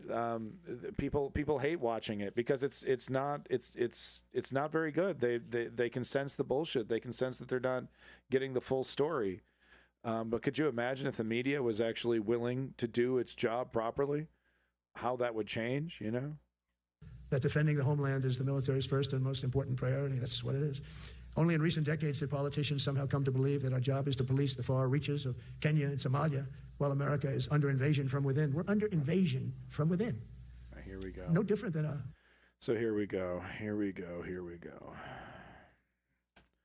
Invasion from within. Right. So let's just brush past the argument of why soft power is important, and let's get to the justification for invading, violating state sovereignty and using the military as a personal political police force for your own fascist agenda. Here we go, folks. Kenya and Somalia, while America is under invasion from within. We're under invasion from within. No different than a foreign enemy, but more difficult in many ways because they don't wear uniforms. At least when they're wearing a uniform, you can take them out. These people don't have uniforms. Frightening. But we are under invasion from within. We're stopping it. I'm getting fucking goosebumps, guys. Very quickly. After spending trillions of dollars defending the borders of foreign countries, with your help, we're defending the borders of our country from now on. We're not going to let this happen. Biden let people come in from prisons, mental institutions, drug dealers, murderers. We had 11,488 murderers allowed into our country by this guy who had no clue. He had no clue. He shouldn't have been there in the first place, but he had no clue. The people that ran the office, the White House, were people that surrounded him, radical left lunatics. Welcome back, Maddie. That are brilliant people, but dumb as hell when it came to policy and common sense. And they allowed people. So they're weak, but they're strong, folks. Remember that. I've heard that somewhere. From all over the world, from the Congo, they opened up prisons in the Congo. They came into our country totally unmatched, unvetted, unchecked. And from all over, South America, not just South America. You think South America, no, but from all over. A lot came in from Venezuela. Venezuela emptied its prison population into our country. That's why they have Tren de Aragua, one of the worst gangs ever. Wait, what? What are we talking about now? We took care of them. We took good, strong care of them. And we took good, strong care of them. What'd you give them, a big hug? I want to thank the National Guard in Washington, D.C. They're gonna ADD. It's embarrassing to say this. Now I can say it because we solved it. But Washington, D.C. was the most unsafe, most dangerous city in the United States of America. And to a large extent, beyond. And beyond that, You go to Afghanistan, they didn't have anything like that. You go to countries that you would think. We're talking about Chicago, United States. Pretty sure. Washington, D.C. was the most unsafe, most dangerous city in the United States of America. And to a large extent, beyond that. Beyond.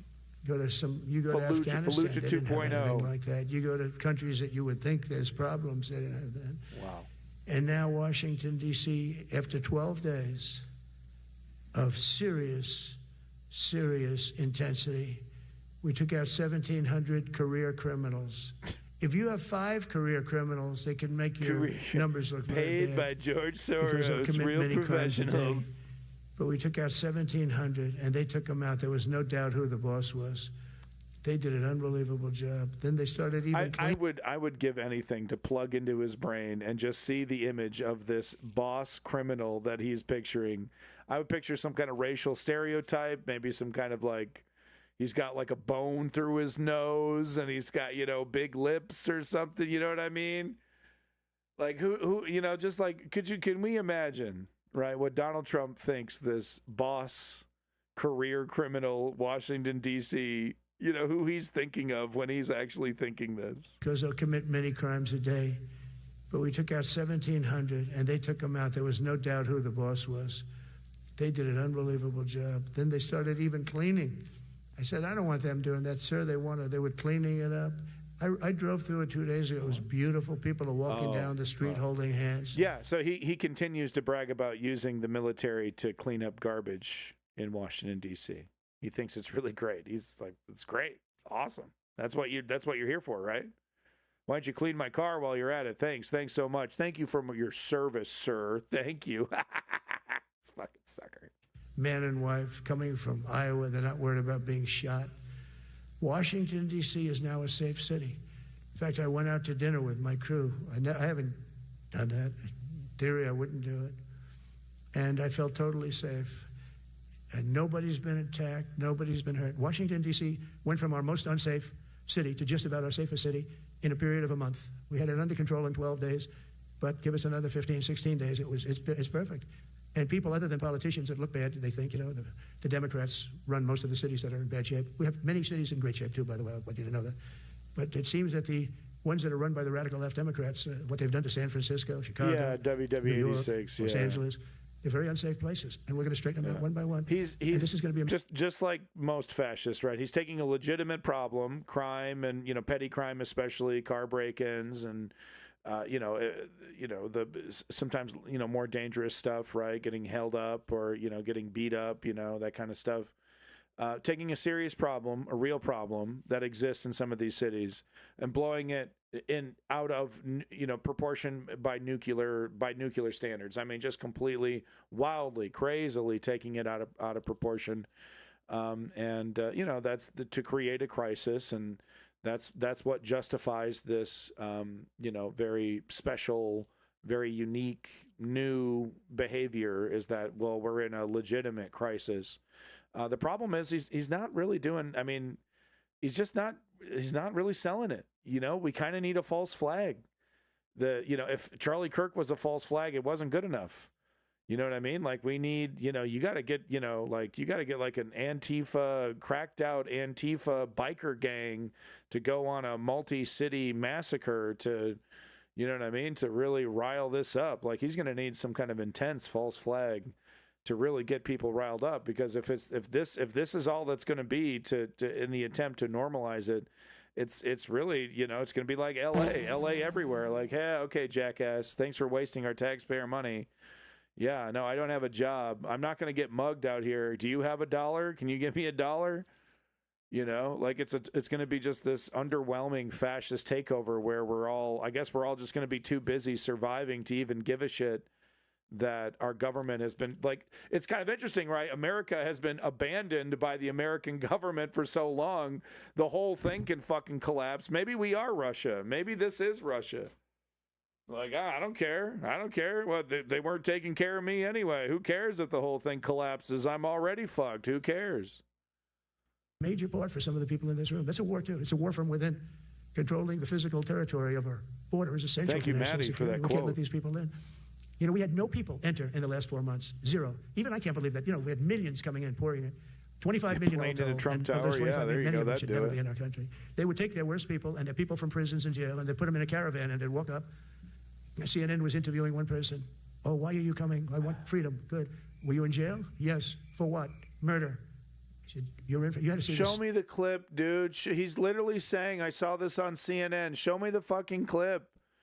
Oh, hey, you know, Anderson Cooper. Hey, you know, I love murder. I love murdering Americans. I love eating Mexican bean burritos and murdering Americans. That's my whole thing. Call me Speedy Gonzalez, the American murderer. Show me the clip. Good. Were you in jail? Yes. For what? Murder. He said, you're in for, you had to see this anchor, a young woman. She's like, I couldn't believe. She'll probably lose her job. Show me the clip. Because the left doesn't want to hear that. But we're running it based on common sense and based on love of our country. But I want to salute every service member who has helped us carry out this critical mission. It's really a very important mission. And I told Pete, we should use some of these dangerous cities as training grounds for our military, National Guard, but military. Because we're going into Chicago very soon. That's a big city with an incompetent governor. Stupid governor, stupid. They threw him out of his family business. He was so stupid. I know the family. So is he a black guy? Which governor is he talking about? If he's calling somebody stupid or uneducated, it's usually a black person. Which one is he talking about? On common sense and based on love of our country. But I want to salute every service member who has helped us carry out this critical mission. It's really a very important mission. And I told Pete, we should use some of these dangerous cities as training grounds for our military, National Guard, but military. Okay. Because we're going into Chicago. So, yeah, he almost Chicago. See, he's talking about the mayor of Chicago, a black guy, of course. That's okay. Yes. Okay. That's what I thought. I almost missed this on the counter as well. But he's literally saying we should use our cities as training grounds for urban warfare, urban combat. He wants blood to spill. He wants blood to fucking spill. He has no idea, though. It's like no one really wants to do it because the ones that would actually be needing to do it understand the ramifications. You start spilling blood, people are gonna. It's not gonna happen in a vacuum. Okay, we're not some puppy that you can just beat and push into a corner, and we're just gonna cow and piss ourselves. Okay. You know, we're tens of millions of Americans who live across this nation, and we're quite used to liberty and freedom. If he gets what he wants, and the military really does start cracking heads and hurting people, it will start a chain of events that this man has no idea. And I'm not talking about assassination. I'm talking about the country spiraling out of control in the middle of a massive economic crisis of his own making. That's what I predict is going to be is what we're going to be seeing by the end of the year. By Christmas, it's going to be I don't know because like the market, the AI, it's like if AI in the bond market continue to keep working, right, then I don't know. I guess this pain will just be indefinite, and we can just absorb the damage from the tariffs indefinitely. But the moment any of those two pillars start wobbling, that's when the party is over economically. Member who has helped us carry out this critical mission. It's really a very important Thank you, mission. Suzette. I appreciate Pete, your comments and your we should use view. some of Thank you these so much. dangerous cities as training grounds for our military, National Guard, but military. Because we're going into Chicago very soon. That's a big city with an incompetent governor, stupid governor, stupid. They threw him out of his family 100% business. He was so WW86. stupid. I know the family. He becomes governor. He's got money. Yeah, I agree Not with that money comment. that he made. But he ran for governor, he won, and now he criticizes us all the time. And last week they had 11 people murdered, 44 people shot. The week before that, they Yeah, sounds like Louisiana. Sounds like Memphis. Sounds like Texas. had 5 people murdered, 28 people shot. Every weekend they lose 5, 6. If they lose 5, they're considering it a great week. They shouldn't lose any. You shouldn't lose any. This is civilization. And he's always up there saying, we're in very good shape. No, we need more guns. We just need stormtroopers with guns to stick their guns in everyone's face and check everyone's paper. We need fucking, 1930s Germany. That's what we need. Stormtroopers down every street, making sure we're all. If it was up to fucking Larry Ellison, we'd all have chips and zero privacy, 24/7 surveillance. That's his dream. Who's bankrolling Trump, by the way? They don't need the military. No, they need the military desperately. How about Portland? Here Portland, we go. Oregon, Here we where it looks like a war zone. And I get a call from the liberal governor. Sir, please don't come in. We don't need you. I said, well, unless they're playing false tapes, this looked like World War II. Your place is burning down. I mean, you must be kidding. Sir, we have it under control. I said, you don't have it under control, Governor. But ADD, he's taking a legitimate issue of crime and, you know, and gun violence and spinning it wildly out of proportion. Meanwhile, there are cities in right-wing states that have much higher murder rates, much higher rates of violence in general, that could actually use some backup, ironically. Not in this way. It would be preferred for it to be federal and legal and not the military, et cetera, et cetera. But ironically, they might actually benefit. Some of these right-wing cities might actually benefit. So that's what we're talking about. No, 1 is too many. You know, but he's taking a legitimate problem and spinning it way out of proportion intentionally to try and create fear and chaos and foment anyway. Check it, and I'll call you back. I called her back. I said, you, this place is a nightmare. It's certainly not the biggest, but it's one of the worst. It's brutal. They go after our ICE people who are great patriots and tough job too, but they love it. They love it because they're cleaning up our country. And so you look at some of the things where they took over parts of Seattle. They actually took over a big percentage of Seattle. Think of that. You remember that. That was a while ago. And I sent in the troops and they were gone. As soon as I sent them in, it was a month. It was a months-long battle. Actually, it was a multi-month-long battle. I sent in the troops, and they all ran away scared like pussies. It went on for months and months and months. Actually, I remember covering it. Oh, when we send in the troops, if you have a real leader that says you got to do what you have to do, I put that out the other day. You got to do what you got to do. Yeah, the government's because shutting we don't down. want our That's people happening. Hurt as they stand by. I was watching during Biden.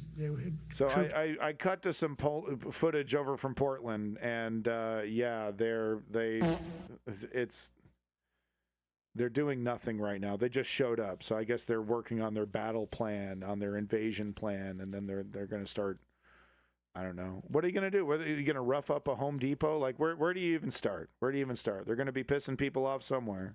Standing up like this, brave, standing up at attention, the way I should stand all the time. And I'm like this, and people are standing, and their mouth is this far away from their mouth, and they're spitting at them, and they're screaming at them.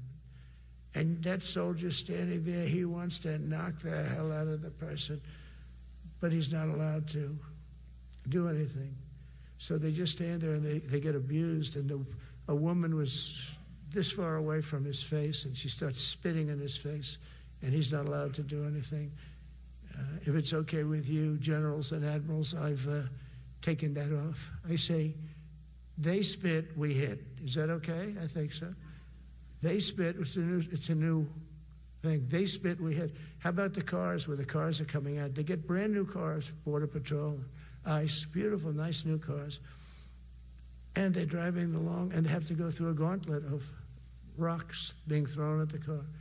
So here's this beautiful brand new car. By the time it goes 100 yards, it's destroyed. These guys have pretty good arms, some of them.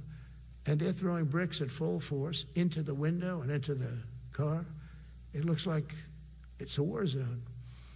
And I said, never let that happen again. From now on, if that ever happens, and I say it here, you get out of that car and you can do whatever the hell you want to do. Because those people are you can die from them. As bricks go through the windows, you can die. So he's saying if ICE is driving the way away from the scene, one person throws a brick, they are authorized to get out of that vehicle and just start beating the shit out of people. That is literally what he is saying.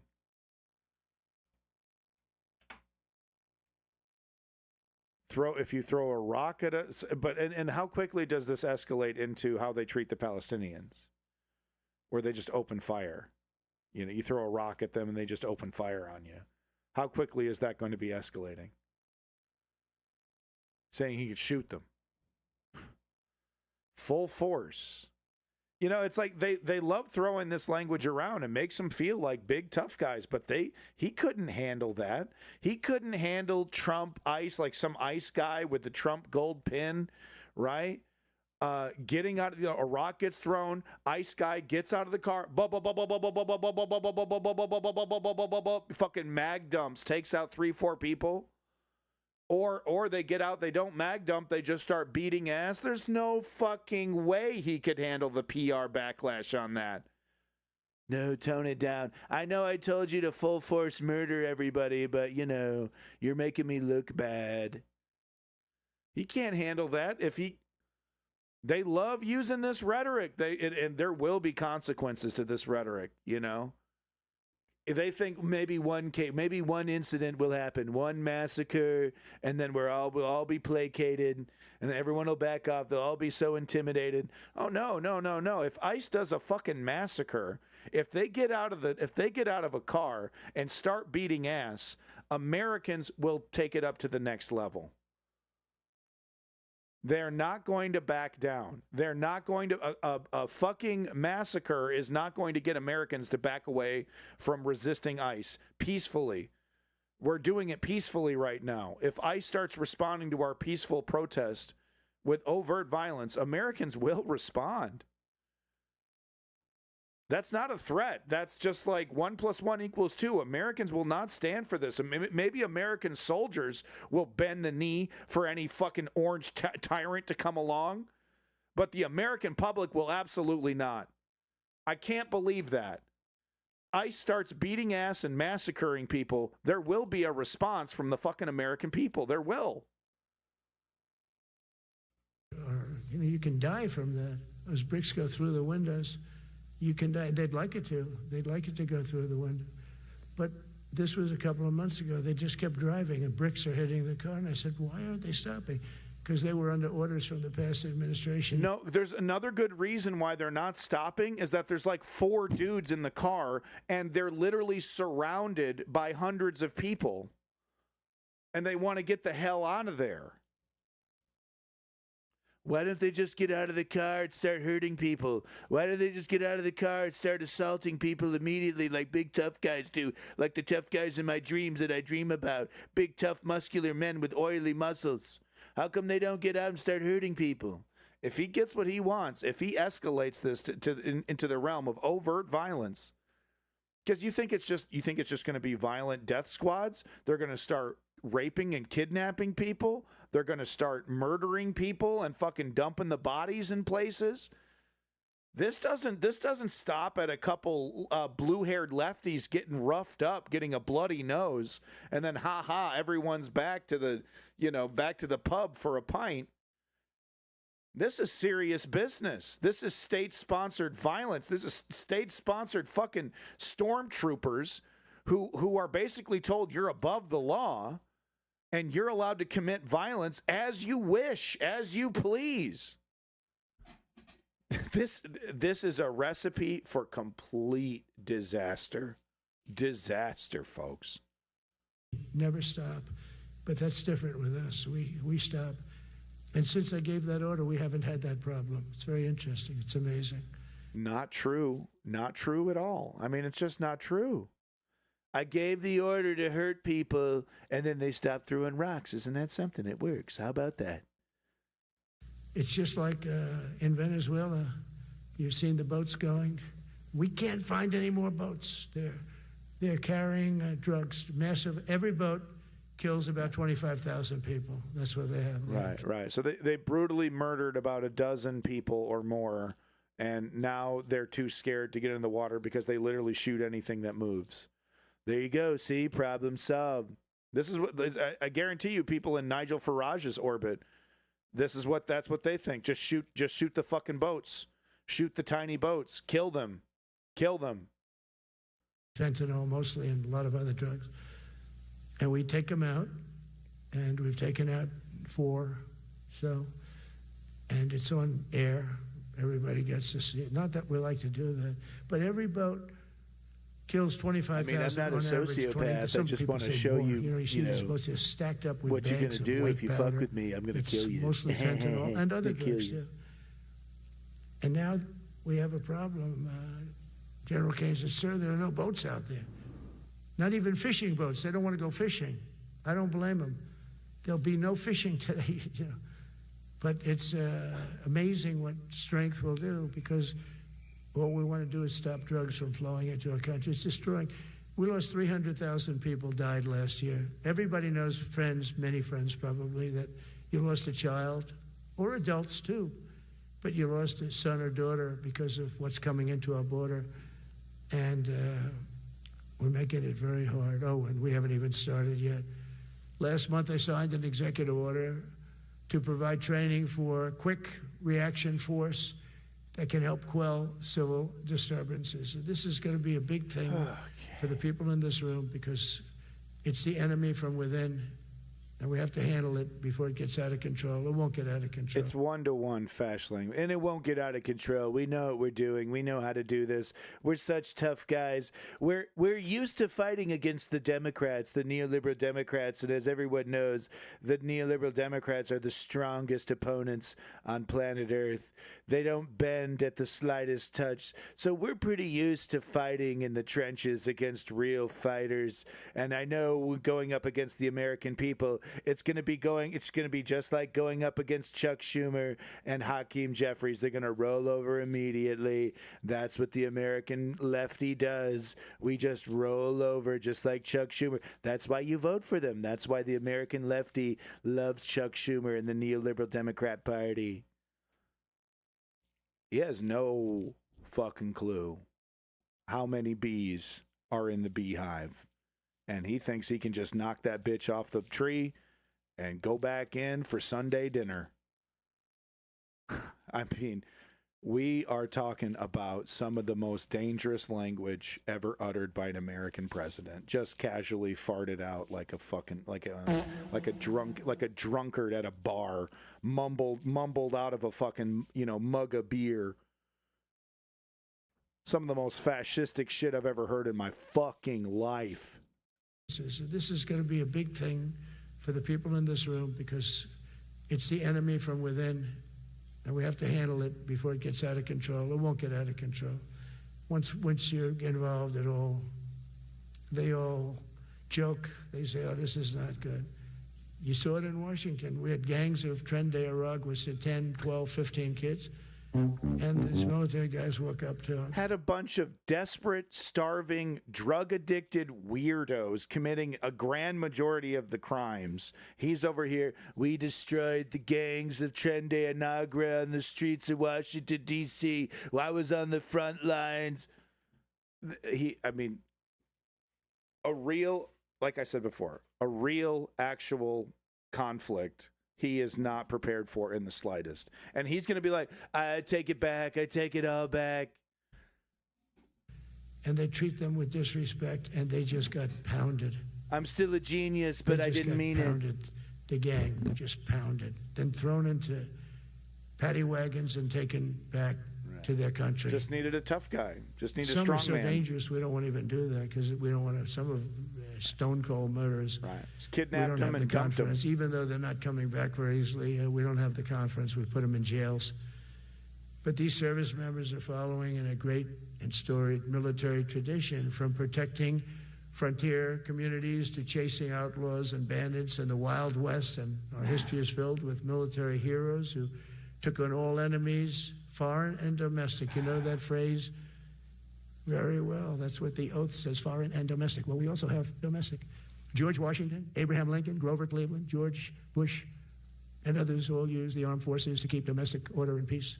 Many of our leaders used the military to keep peace. Now they like to say, oh, you're not allowed to use the military.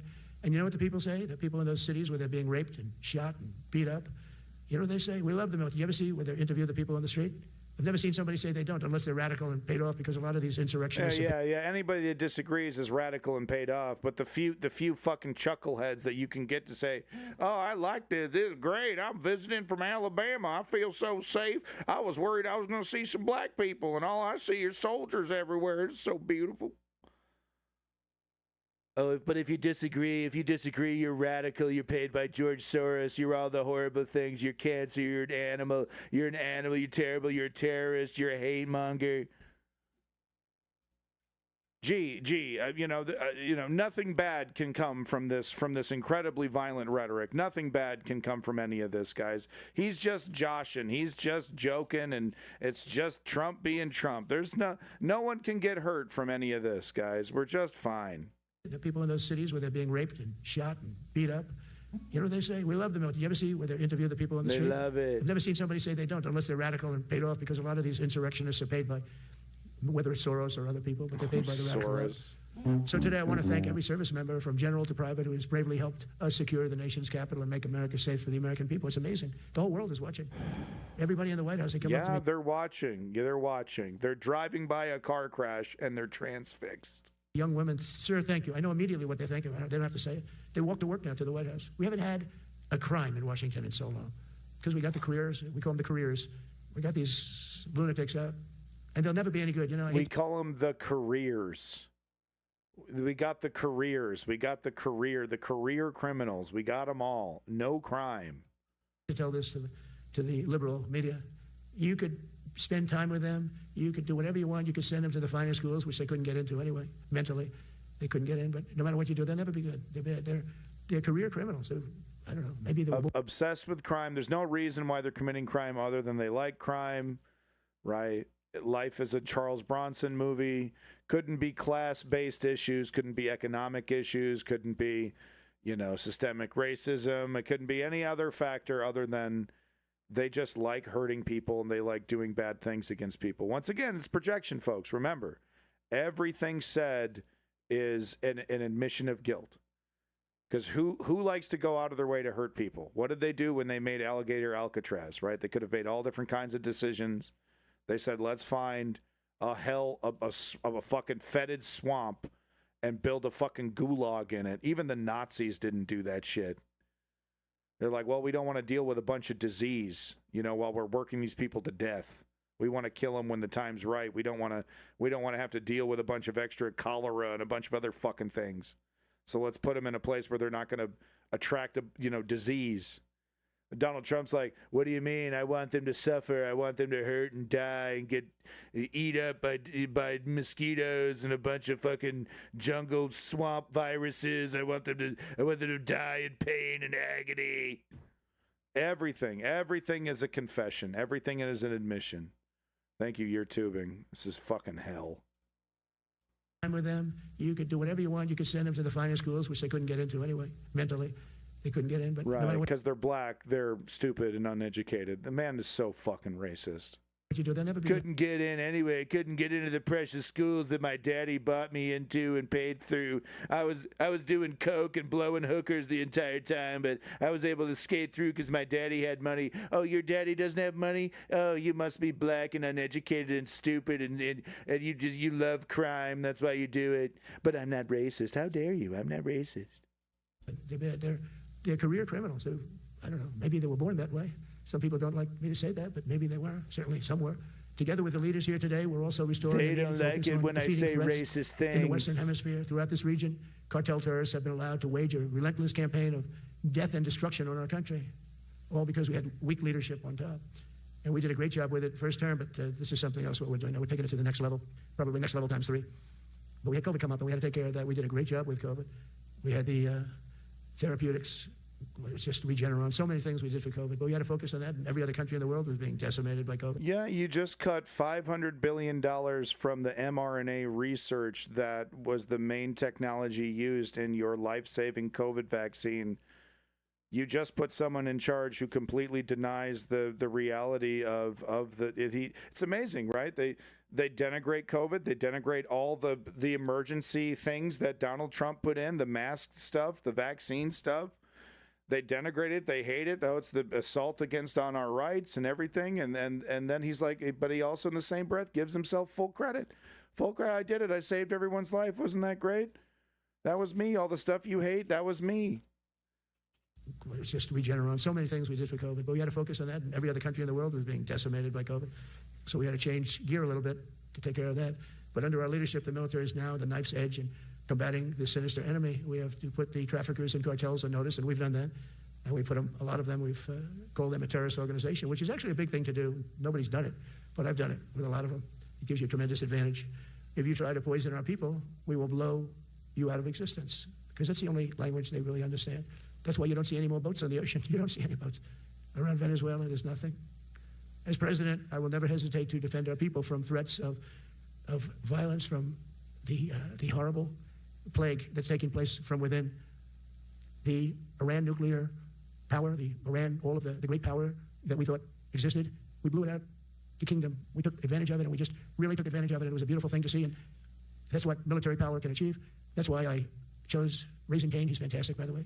I hope you all agree. If anybody disagrees, could I please have your hand? Who disappears that Raising Cane is no good? Just raise your hand.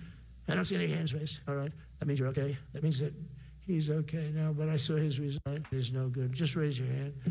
Could I Raising Cane? He's fantastic, by the way. I hope you all agree. If anybody disagrees, could I please have your hand? Who disappears that Raising Cane is no good? Just raise your hand. I don't see any hands raised. All right. That means you're okay. That means that he's okay now, but I saw his results. You know, he took out ISIS. I was told it was going to take 4 years. It took 4 weeks. I went to see him, and he took him out in 4 weeks. Knocked him out, knocked him to hell. And I was told by military people it's going to take 4 to 5 years to do it. And I don't even know if we'll have it then, sir. These were the Washington generals. I call them the television generals. But Raising Cane did it in 4 weeks, took out 100% of the ISIS caliphate. As a result of these actions and many others since my inauguration, we're witnessing the triumphant return of peace through strength. We have great peace through strength. America is respected again as a country. We were not respected with Biden. They looked at him falling downstairs every day. Every day the guy's falling downstairs. He said, it's not our president. We can't have it. I'm very careful. You know, when I walk downstairs like I'm on stairs, like these stairs, I walk very slowly. Cue the footage of him tripping up and down stairs. I think there's footage of both. Nobody has to set a record. Just try not to fall, because it doesn't work out well. A few of our presidents have fallen, and it became a part of their legacy. We don't want that. You walk nice and easy. You don't have to set any record. Be cool. Be cool when you walk down, but don't pop down the stairs. So one thing with Obama, I had zero respect for him as a president, but he would pop down those stairs. I've never said, pop. He'd go down the stairs, wouldn't hold on. I said, it's great. I don't want to do it. I guess I could do it. But eventually, bad things are going to happen, and it only takes once. But he did a lousy job as president. A year ago, we were a dead country. We were dead. This country was going to hell. We were dead in every way, from immigration to military. We didn't have the weapons. We were given everything to Ukraine. We had nothing. Make sure you vote for me, guys. Make sure you vote for Trump.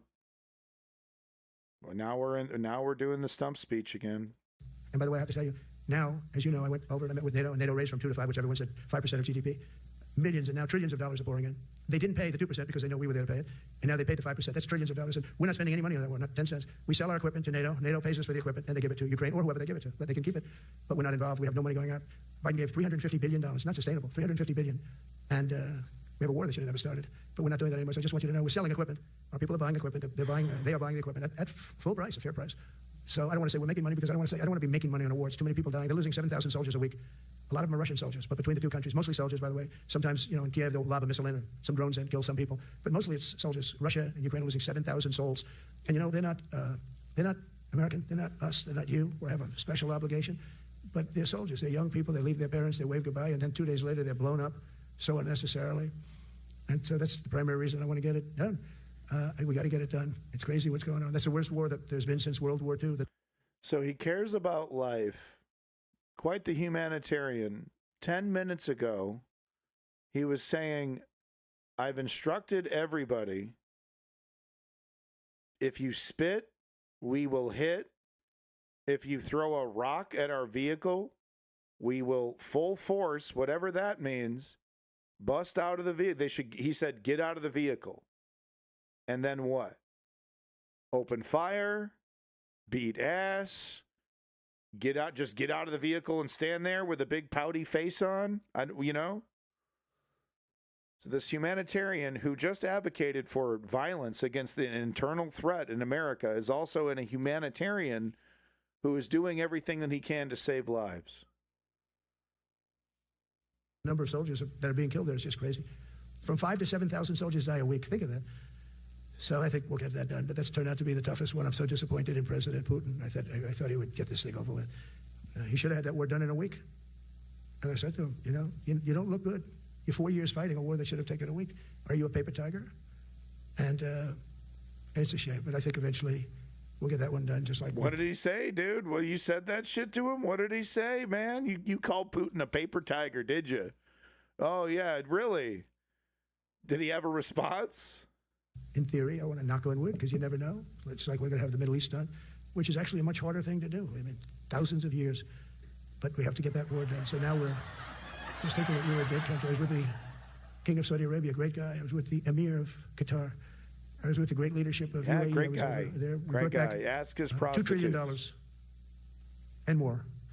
They ordered 200 planes, Boeings. They ordered so much, and they were great. But they all said essentially the same thing. They said, 1 year ago, you were a dead country, and now you're the hottest country anywhere in the world. We're the hottest country in the world right now. That's what Prince bin Al Salman said. He said, "You're so hot, bro. You're so hot, yo. You're so hot, man. You're the hottest country, bro." The absolute hottest country in the world. There's nobody even close. Putin said that to me. We met in Alaska. Putin said it's the hottest country, man. Sending drones into Kiev. I said, I thought we had a good meeting. But it's one of those things. Gave him a quick dab. We were dab. a dead country a year ago, and now we're the hottest country anywhere in the world. Now we're the hottest country. And you must have felt like hell when you have a wife or a husband. Just don't look at the woke numbers. Don't look at the woke data. I fired everybody that had bad data. Look at the good data. I mean, don't look at that data. Look at this data. No, that data is not good either. Don't look at the data. Okay, just take his word for it. Okay, trust me, bro. We're doing so hot. We're so hot right now. Did you know Putin said we're hot? Putin said we're hot, bro. Is that what he said? Yeah. Did the Prince bin Al Salman, he'd say we're hot? Yeah. King too. He said we're so hot right now. You guys are so hot. Oh, that's great. At home, and you used to read the numbers that we can't get people to join the Army, Navy, Air Force, Marines, Coast Guard. You must have felt like, you know, I have a job that nobody wants. We looked it up. Well, now you have a job, folks, that is brimming over with people wanting it. They want it, and you're able to get a much higher quality because now you have your choice. You know, you want so many, and we're going to have many, many people that aren't going to be able to join because of the fact that we don't need them at this moment. But think of it, what a difference that is from. I could just imagine 2 years ago, you're reading front page articles in the New York Times, of course, and Wall Street Journal. They always give us unfair stories. But they played it so big. They were playing it so big. Nobody wants to join the Army, the Marines, the Air Force. They don't want to join. Electrolytes. They don't want to join the Coast Guard at all. Nobody wants to join. Nobody wants to join our police forces. Our police forces also. It's almost went hand in hand. And I used to say, boy, you know, I'm speaking in front of the military today, and it's embarrassing because I'm speaking in front of people who have a job that other people don't want, but now you have a job that everybody wants. So I think that has to make you feel good. It's one of the reasons I love being here today, because I wanted to say that. I have to say that everybody wants to be in the Army, the Navy, the Air Force, the Marines. If you think the Coast Guard and Space Force, our beautiful Space Force, it's a whole different world. And now they're signing up, by the way, seriously big numbers for the police. Dangerous job, isn't it? Fire department. But that's paving the way for progress once thought almost impossible. I mean, a year ago, you wouldn't have thought that was possible. A year ago, they were talking about making the military smaller because they can't get the people to join. We're thinking about making it larger because we have so many people. And it's nice to be able to cut people because of merit that aren't really qualified for any reason, a physical reason, a mental reason. You don't have to take them anymore because you have the pick of the litter. And they all want to be with you. They all want your job. They want to be with you. They want to work with you. They'll even take your job, you know. Got to be a little bit sharp. Got to watch it.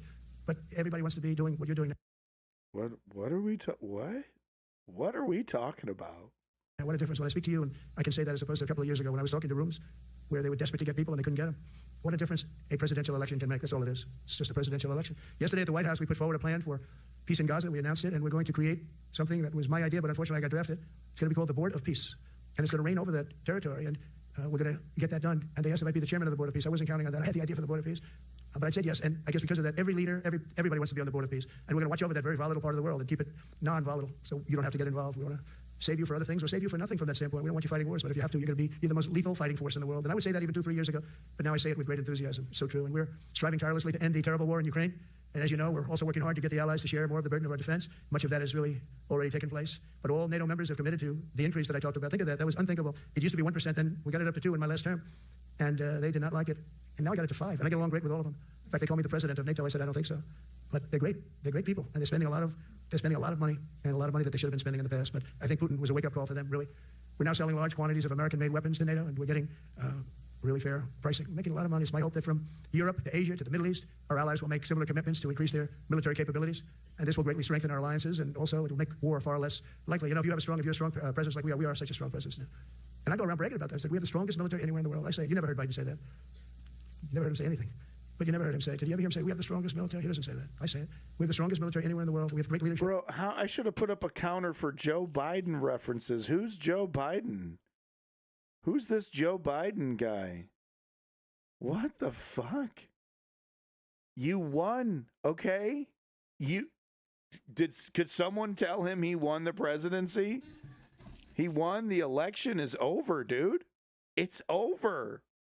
And I'll tell you, Pete and General Kane, all of the people that I've met that have been lifted up in rank, and we got many of them out of here too. I'll be honest with you, didn't like doing it, but we got many of you out of here because we weren't satisfied. We know everything about everybody.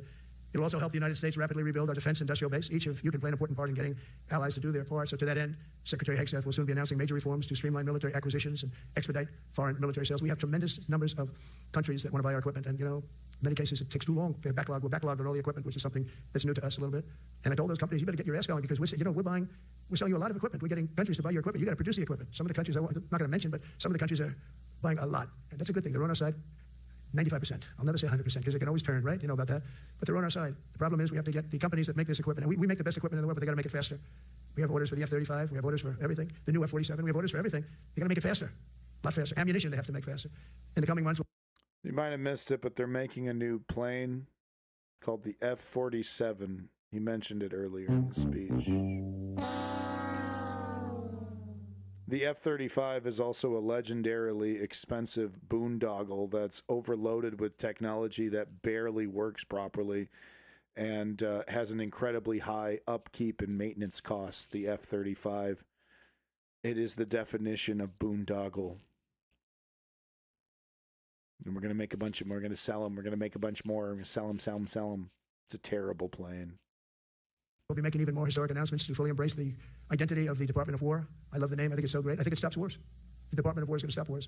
If we are as ruthless and relentless as our enemies, the United States Armed Forces will be totally unmatched in the future. We have a group of enemies that are very ruthless and very smart, but they can't match us. They don't even come close to matching us.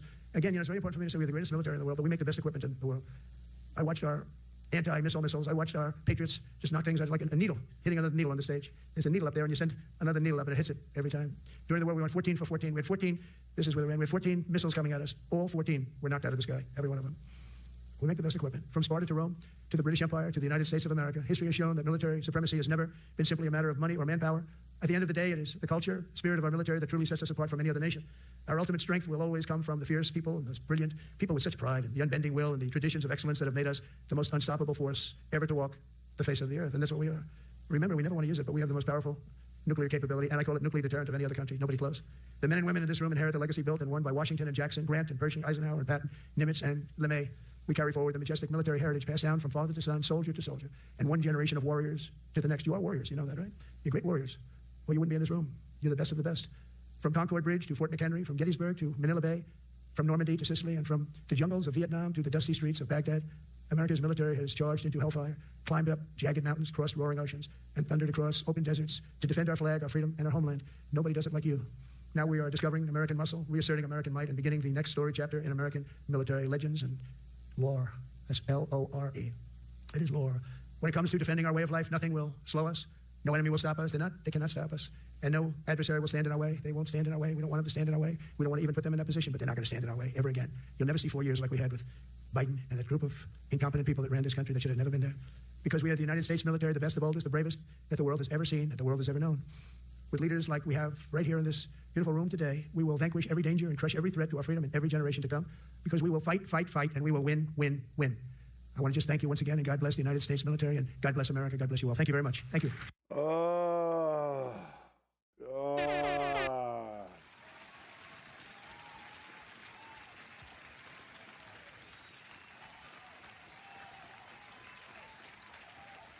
L-O-R-E, that's lore. It's over. Thank God. All right, 38 plus 28 equals 66, folks. 66 frightening statements from these two. 66 frightening, fascistic, authoritarian statements from Donald Trump and Pete Hegseth in these speeches. Donald Trump called us they, us, the enemy within. I don't know what that, I mean, just like, because it's like half steps, it's like he's too afraid. He's too afraid to go all the way. He wants to nudge us, and then we shove back, and then he wants to go, oh, that shove is why we're starting a war against you. But it's not going to work out that way.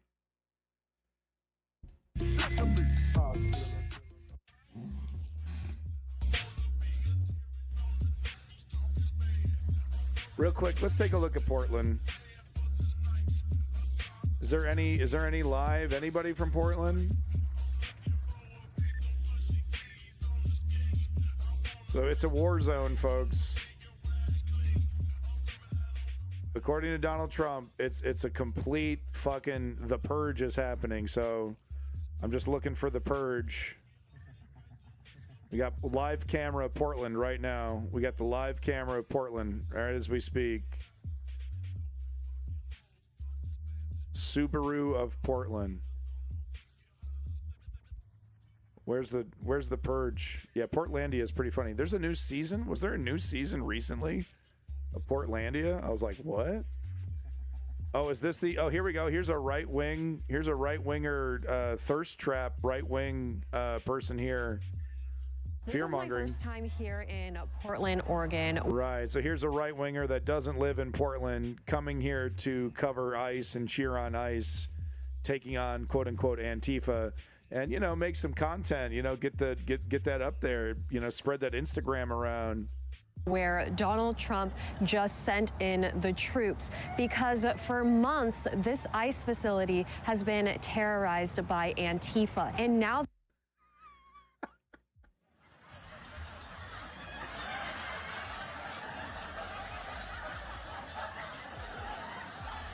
terrorized.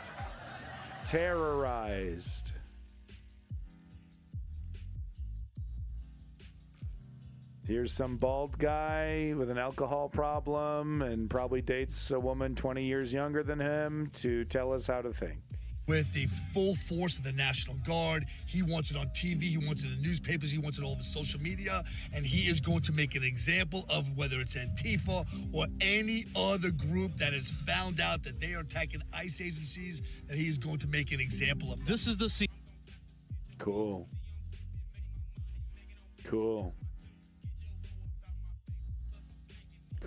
Good stuff. Well, how quickly does this guy start making justifications for kidnapping and disappearing Americans? Like we saw, because in Assad's government, right? There were guys like this cheering on Assad, supporting the government. You deserved it. You had it coming. There's always those group of folks that support the government's worst impulses, the authoritarian government's worst crimes. There's always the individual to say you had it coming.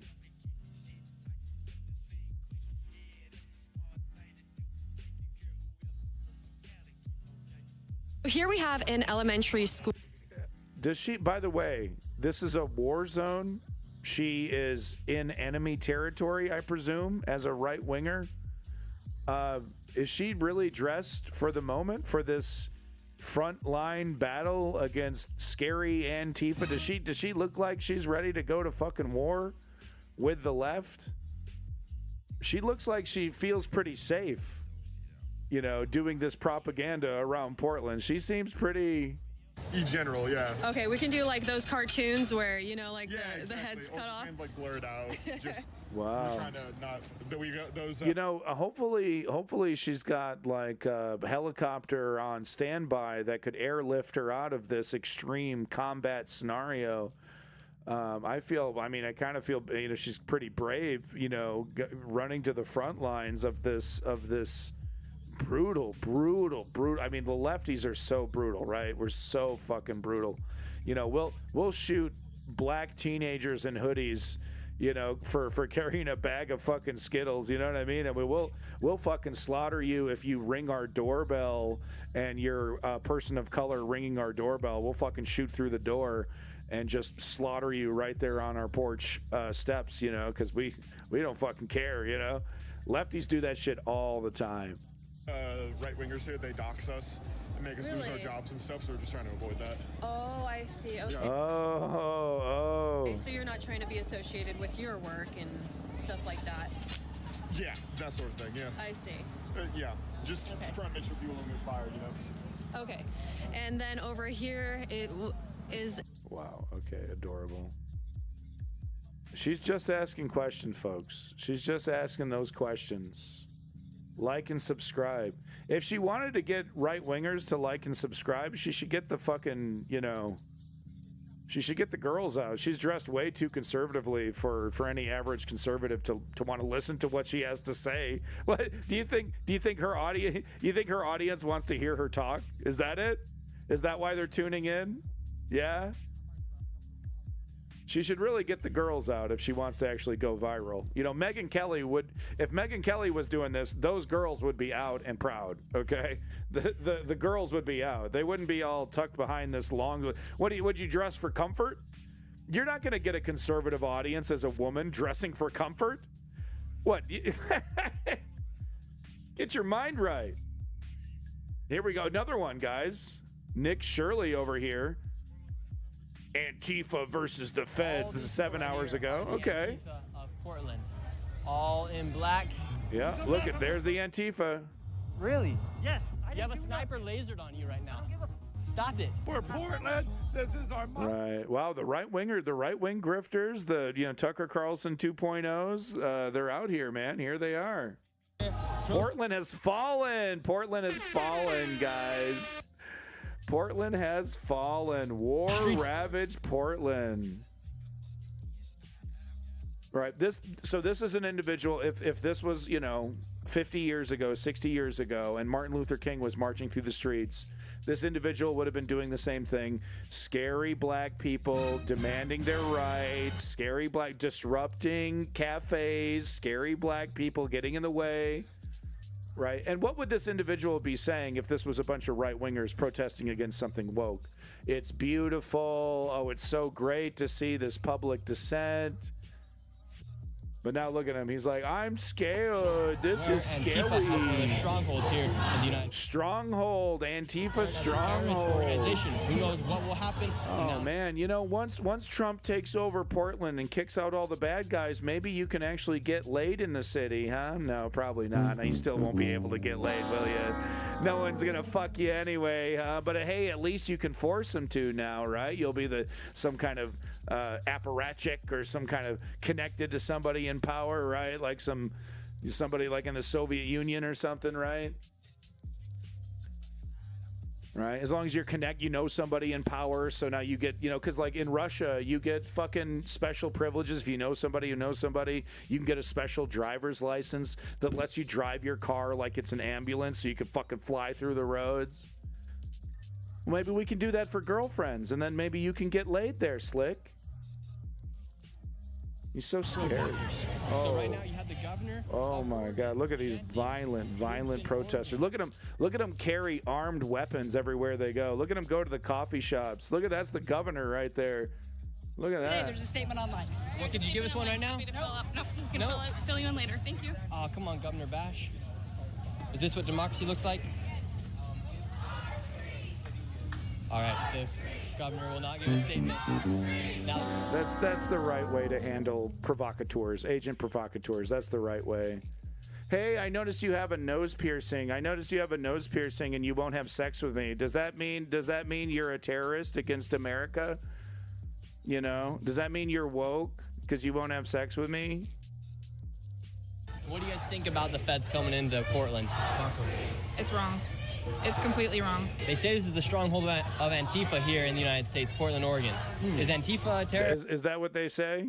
Terrorist, do you think? No, because anti-fascism is an ideology. It's not one thing you can attribute. If anti-fascists are showing up against your administration, what does that say about your admin? And here, do you think the feds are needed to take down Antifa? Doesn't look like it to me. I don't know. I'm not a scientist. Do you think Antifa is a terrorist organization? I don't think Antifa plays any role in it whatsoever. Where's Antifa? Are they here? I don't know who they are. Yeah, it's a good point. I actually don't see a single Antifa sign. I don't see a single Antifa flag, you know? Where is Antifa, actually? That's a good point. I'm just a proud American veteran who is fighting fascism. What's happening in our government is wrong. Yeah, that's you, buddy. That's actually you, Mister. I think we should force women to be our slaves after we marry them, right? I guarantee you, this guy wants to lower the age of consent.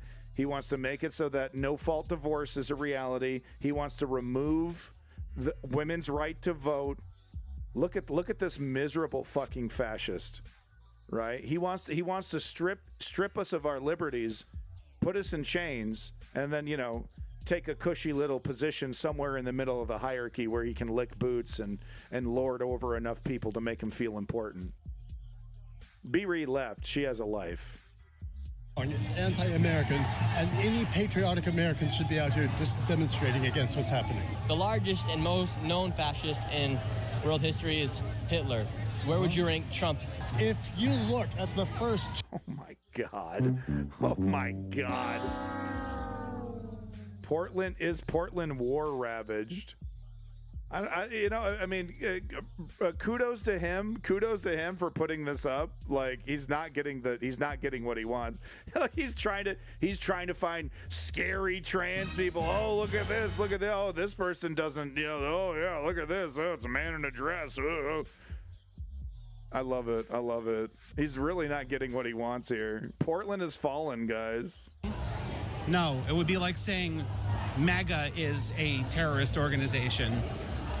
That MAGA is not an organization in the way that Antifa is not an organization.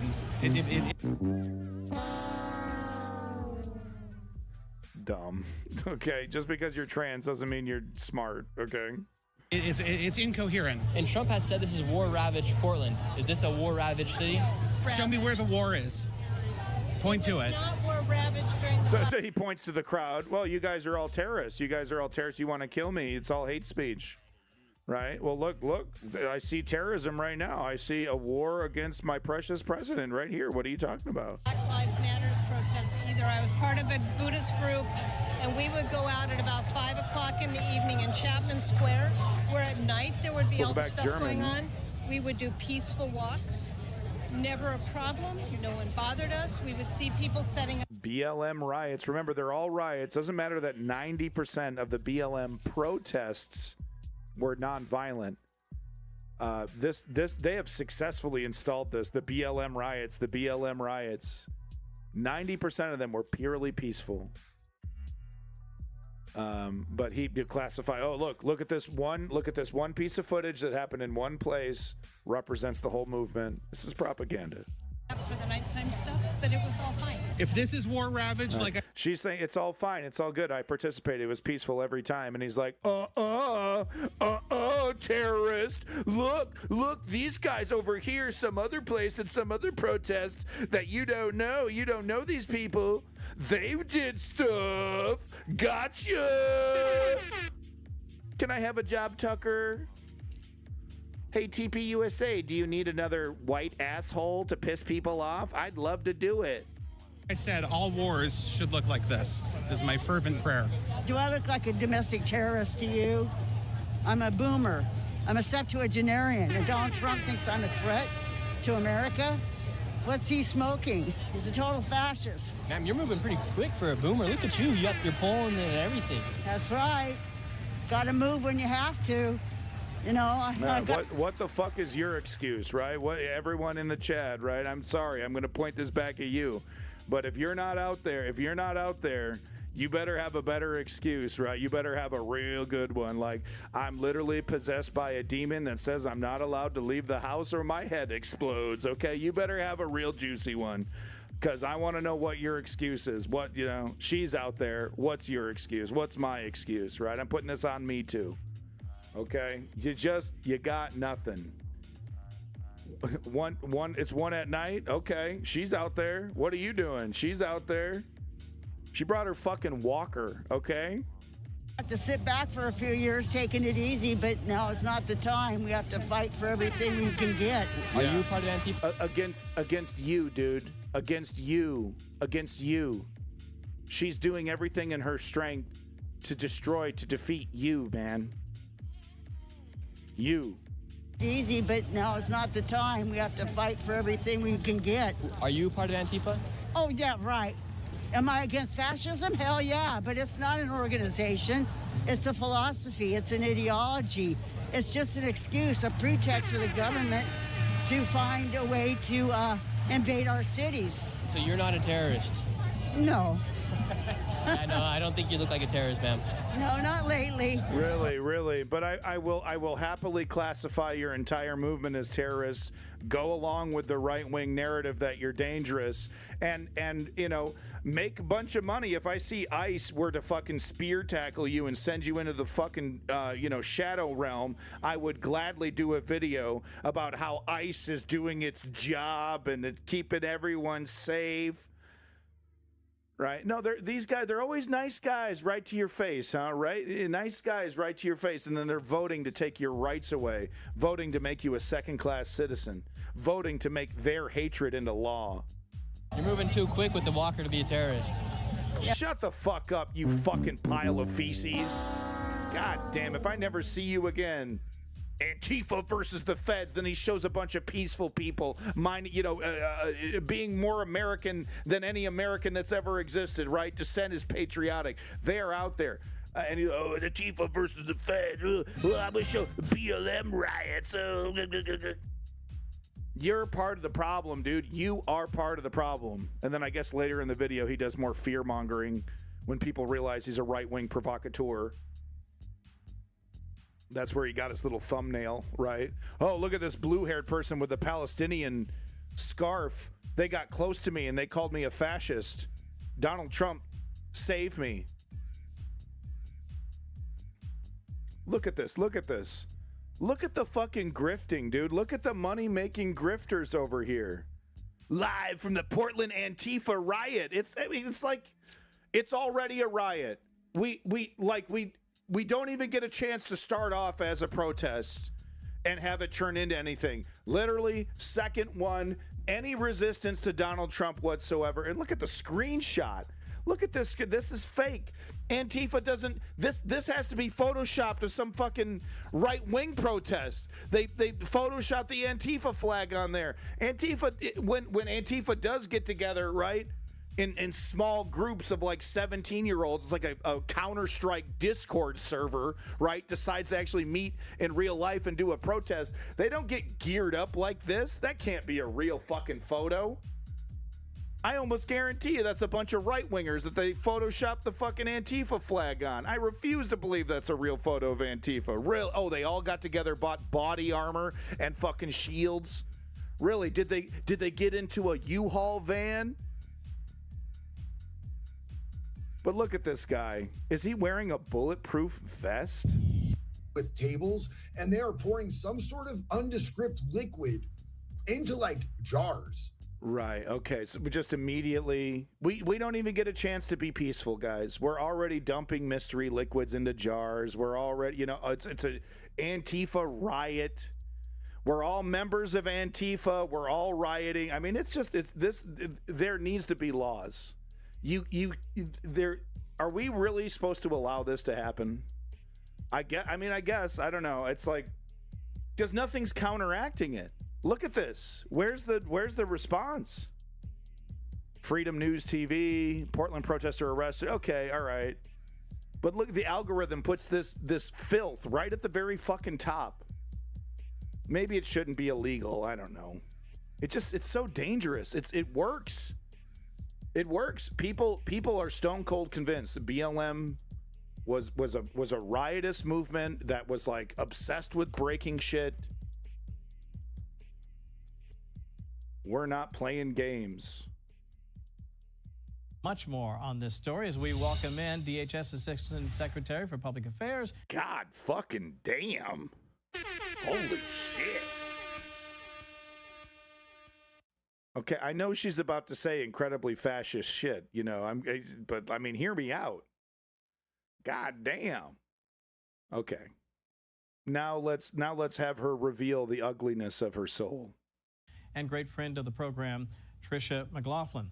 Wow. When I saw that story, that's all I could think of. I mean, there's so much to go there. But I want to begin not with Iowa, but this idea of what's happening in Portland. I want to share this from Truth Social. This is the president. At the request of Secretary of Homeland Security Kristi Noem, I am directing Secretary of War Pete Hegseth to provide all necessary troops to protect war-ravaged Portland and any of our ICE facilities under siege from attack by Antifa and other domestic terrorists. I am also authorizing full force if necessary. Thank you for your attention to this matter. That is what we call an escalation in making sure that people understand the president and this administration is taking this very seriously. That's leadership. President Trump is giving our law enforcement the resources they need to carry out their mission, to do their job. And that's leadership, threatening full force against, identifying anybody in the left political spectrum as a terrorist and advising your secret police, your fucking secret, not even secret, your fucking stormtrooper police force to use quote unquote full force against them is leadership. All right. Okay. We're done. I'm done. I know. We're done.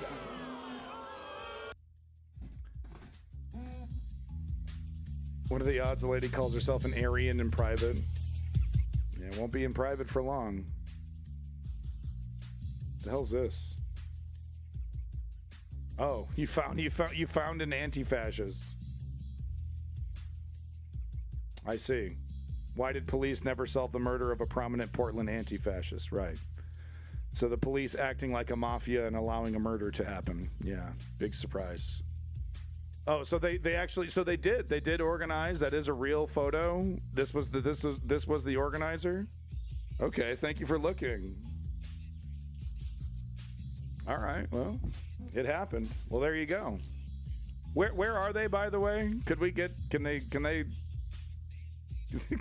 they pull out? Can they do something? Okay, this isn't working. I want to see the photo. See if we can get the photo here. Here we go. Yeah. Okay. I have dial-up internet, folks. You're going to have to be patient here. Dial-up internet. Okay. Hold on. Why is this so slow? What is this? Why is it like this? Okay, I'll just take your word for it. I'll just take your fucking word for it. This is what it used to be like downloading pornography on the internet. I know she's fully clothed, but imagine she's not. This is what it looked like. 56K modem, one picture of boobs. That's what it used to. AOL dial-up speeds, yo. Oh, there's some boobs in there.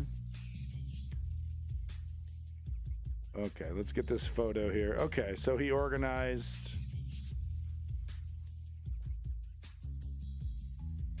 Oh my God, this is excruciating. This is literally the most. Why are things like this on my stream? Why are things like this on my stream? Why is it me? Okay, here we go. All right, so it's a real photo. Okay. God damn, that's cringe. I mean, their heart's in the right place, though, right? But I don't know. I mean, part of me understands the danger of fascism, the reality of fascism, and how we are going to need to defend ourselves from fascism. Those are very real things. And what does defending yourself from violent fascism look like? Well, it kind of looks like this, I guess. Yeah. So I mean, but it's obviously cartoonish. And we see the right wing weaponize it, but they're going to weaponize it anyway. So they got their little shields. It's kind of clever. They use rubber, looks like water barrels that they cut in half to turn into shields. They put the little Antifa logo on there. They're wearing baseball helmets with communist hammer and sickle.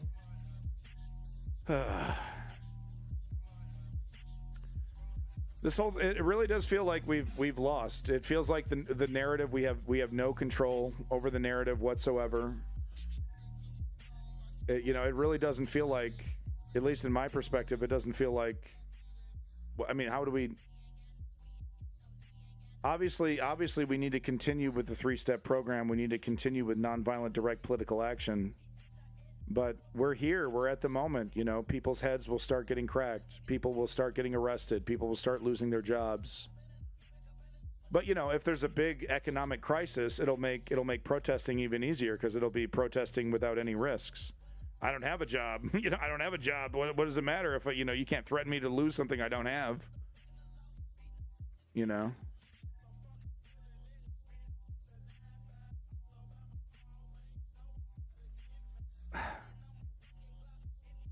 It's stupid fascism. Because it's dangerous, but it's dumb.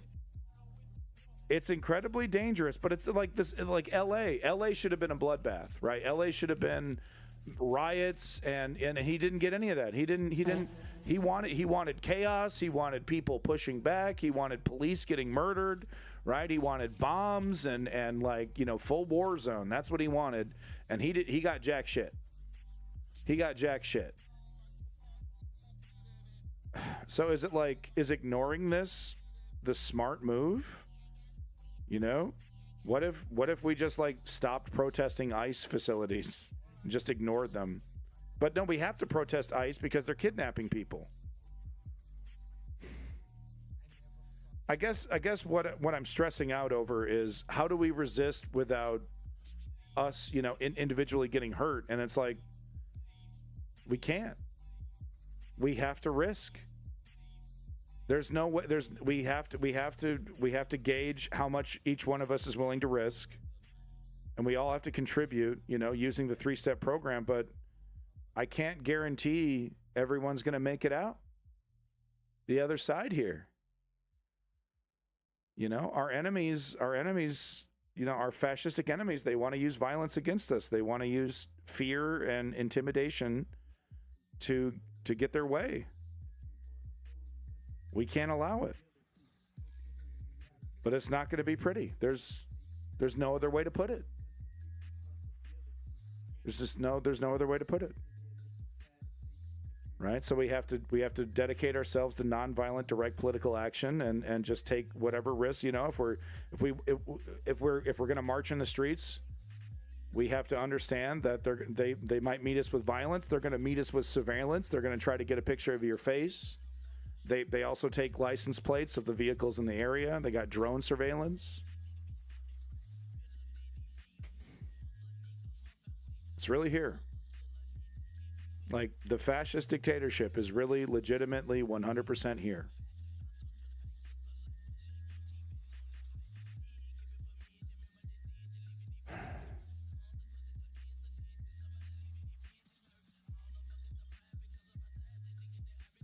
What you got from me, QDT?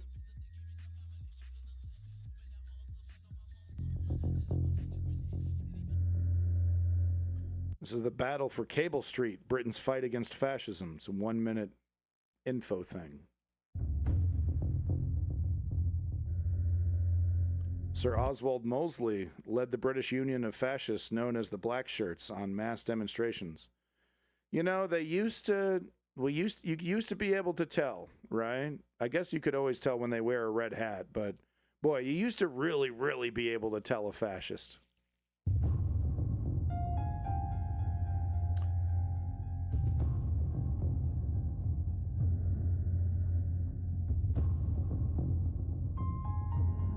Yeah, these people have always existed throughout history.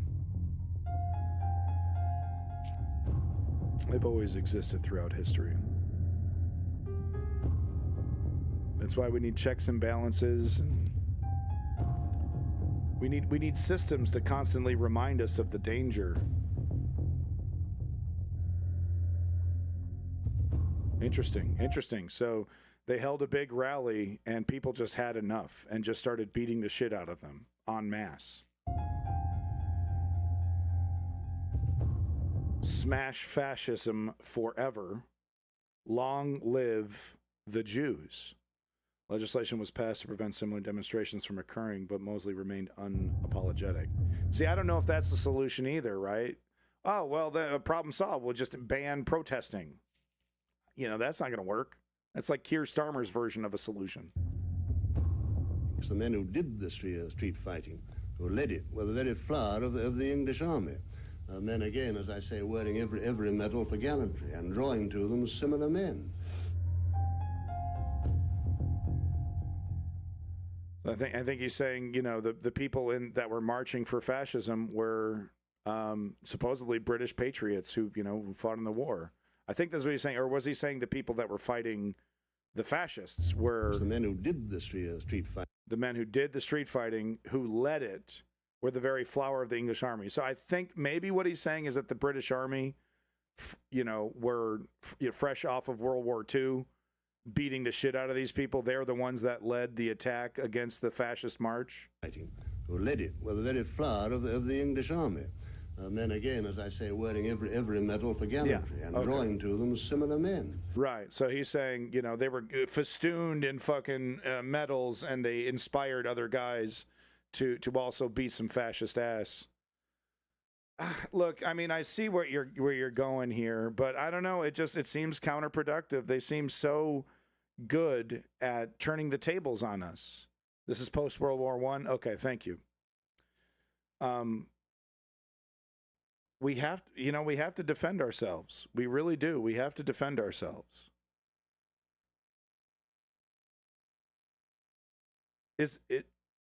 Can we defend ourselves without becoming propaganda for them? Is that even possible? It seems more and more impossible, right? Because if we'll put our hands up like this, and then they'll say that we were about to punch them. Like, is there any way to do this the right way? Or does it have to be sloppy and we just have to put on blinders and make excuses for our side? Yeah, Janelle, it's a real legitimate risk. It's always been, but it's actively now being this is policy. We're going to track these people down. We're going to fire them, ruin their lives. All right, folks. Sorry I don't have a lot of conclusions and answers here other than we need to continue to fight. But we all, like I said, we all need to gauge, how much do you have to protect? I got a family to protect. I got a disabled child. I might not be on the front lines. I'm still going to show up to the protest, but I might not be on the front lines when they start arresting people. I might have to bounce. I can't leave my wife alone with a disabled son. I can't be doing that. But if, me 20 years ago, in my 20s, I wasn't married. I didn't have a kid. I was getting arrested. I was getting arrested protesting the Iraq War in front of the federal building. I could afford to they could hold me for a couple hours, they could hold me for a couple days. I don't know. It's and now I would risk protesting. I would risk getting held in a gulag for several months and then maybe dumped into a foreign country. Oh, they haven't done that to American citizens. They're not going to do that to a white American citizen. No way. It can't happen here. I mean, come on.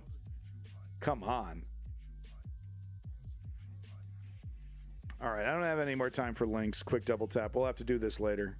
Sorry to bore everybody. I don't know. I'm shocked. I'm in shock.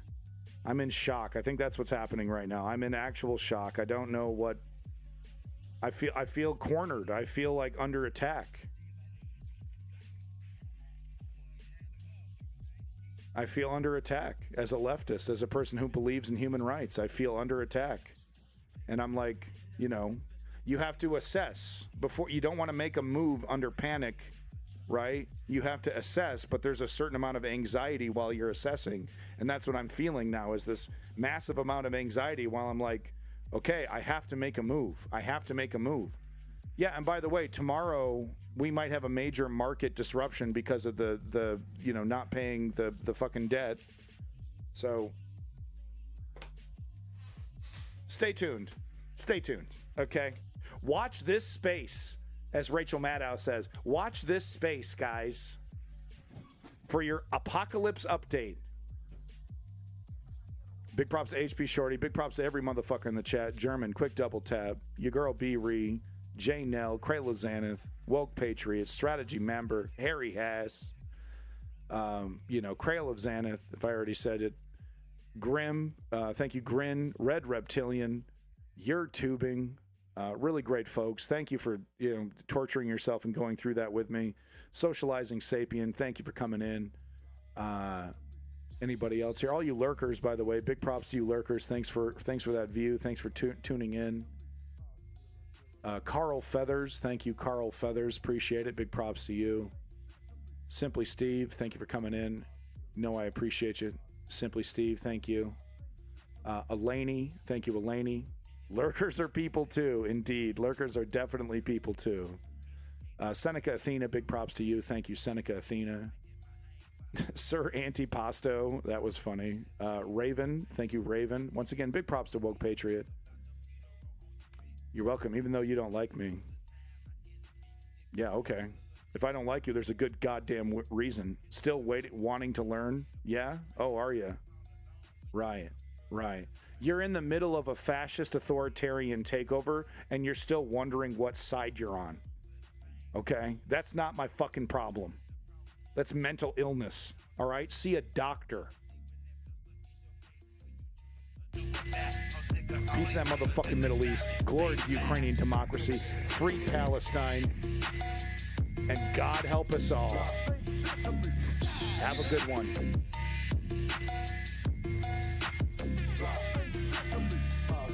Big props to Splendivania. Yeah, good job. You know what? No, I will give you props because that's exactly what I told you to do. I said stop with the yapping and start with the listening. So if that's what you want to do, I'm all for it. Keep it up. Congratulations. The only motherfucker on planet Earth taking my advice. Thank you, Mr. The Scream. Peace out. Bitch. So long, man. Yeah, I listened. Yeah,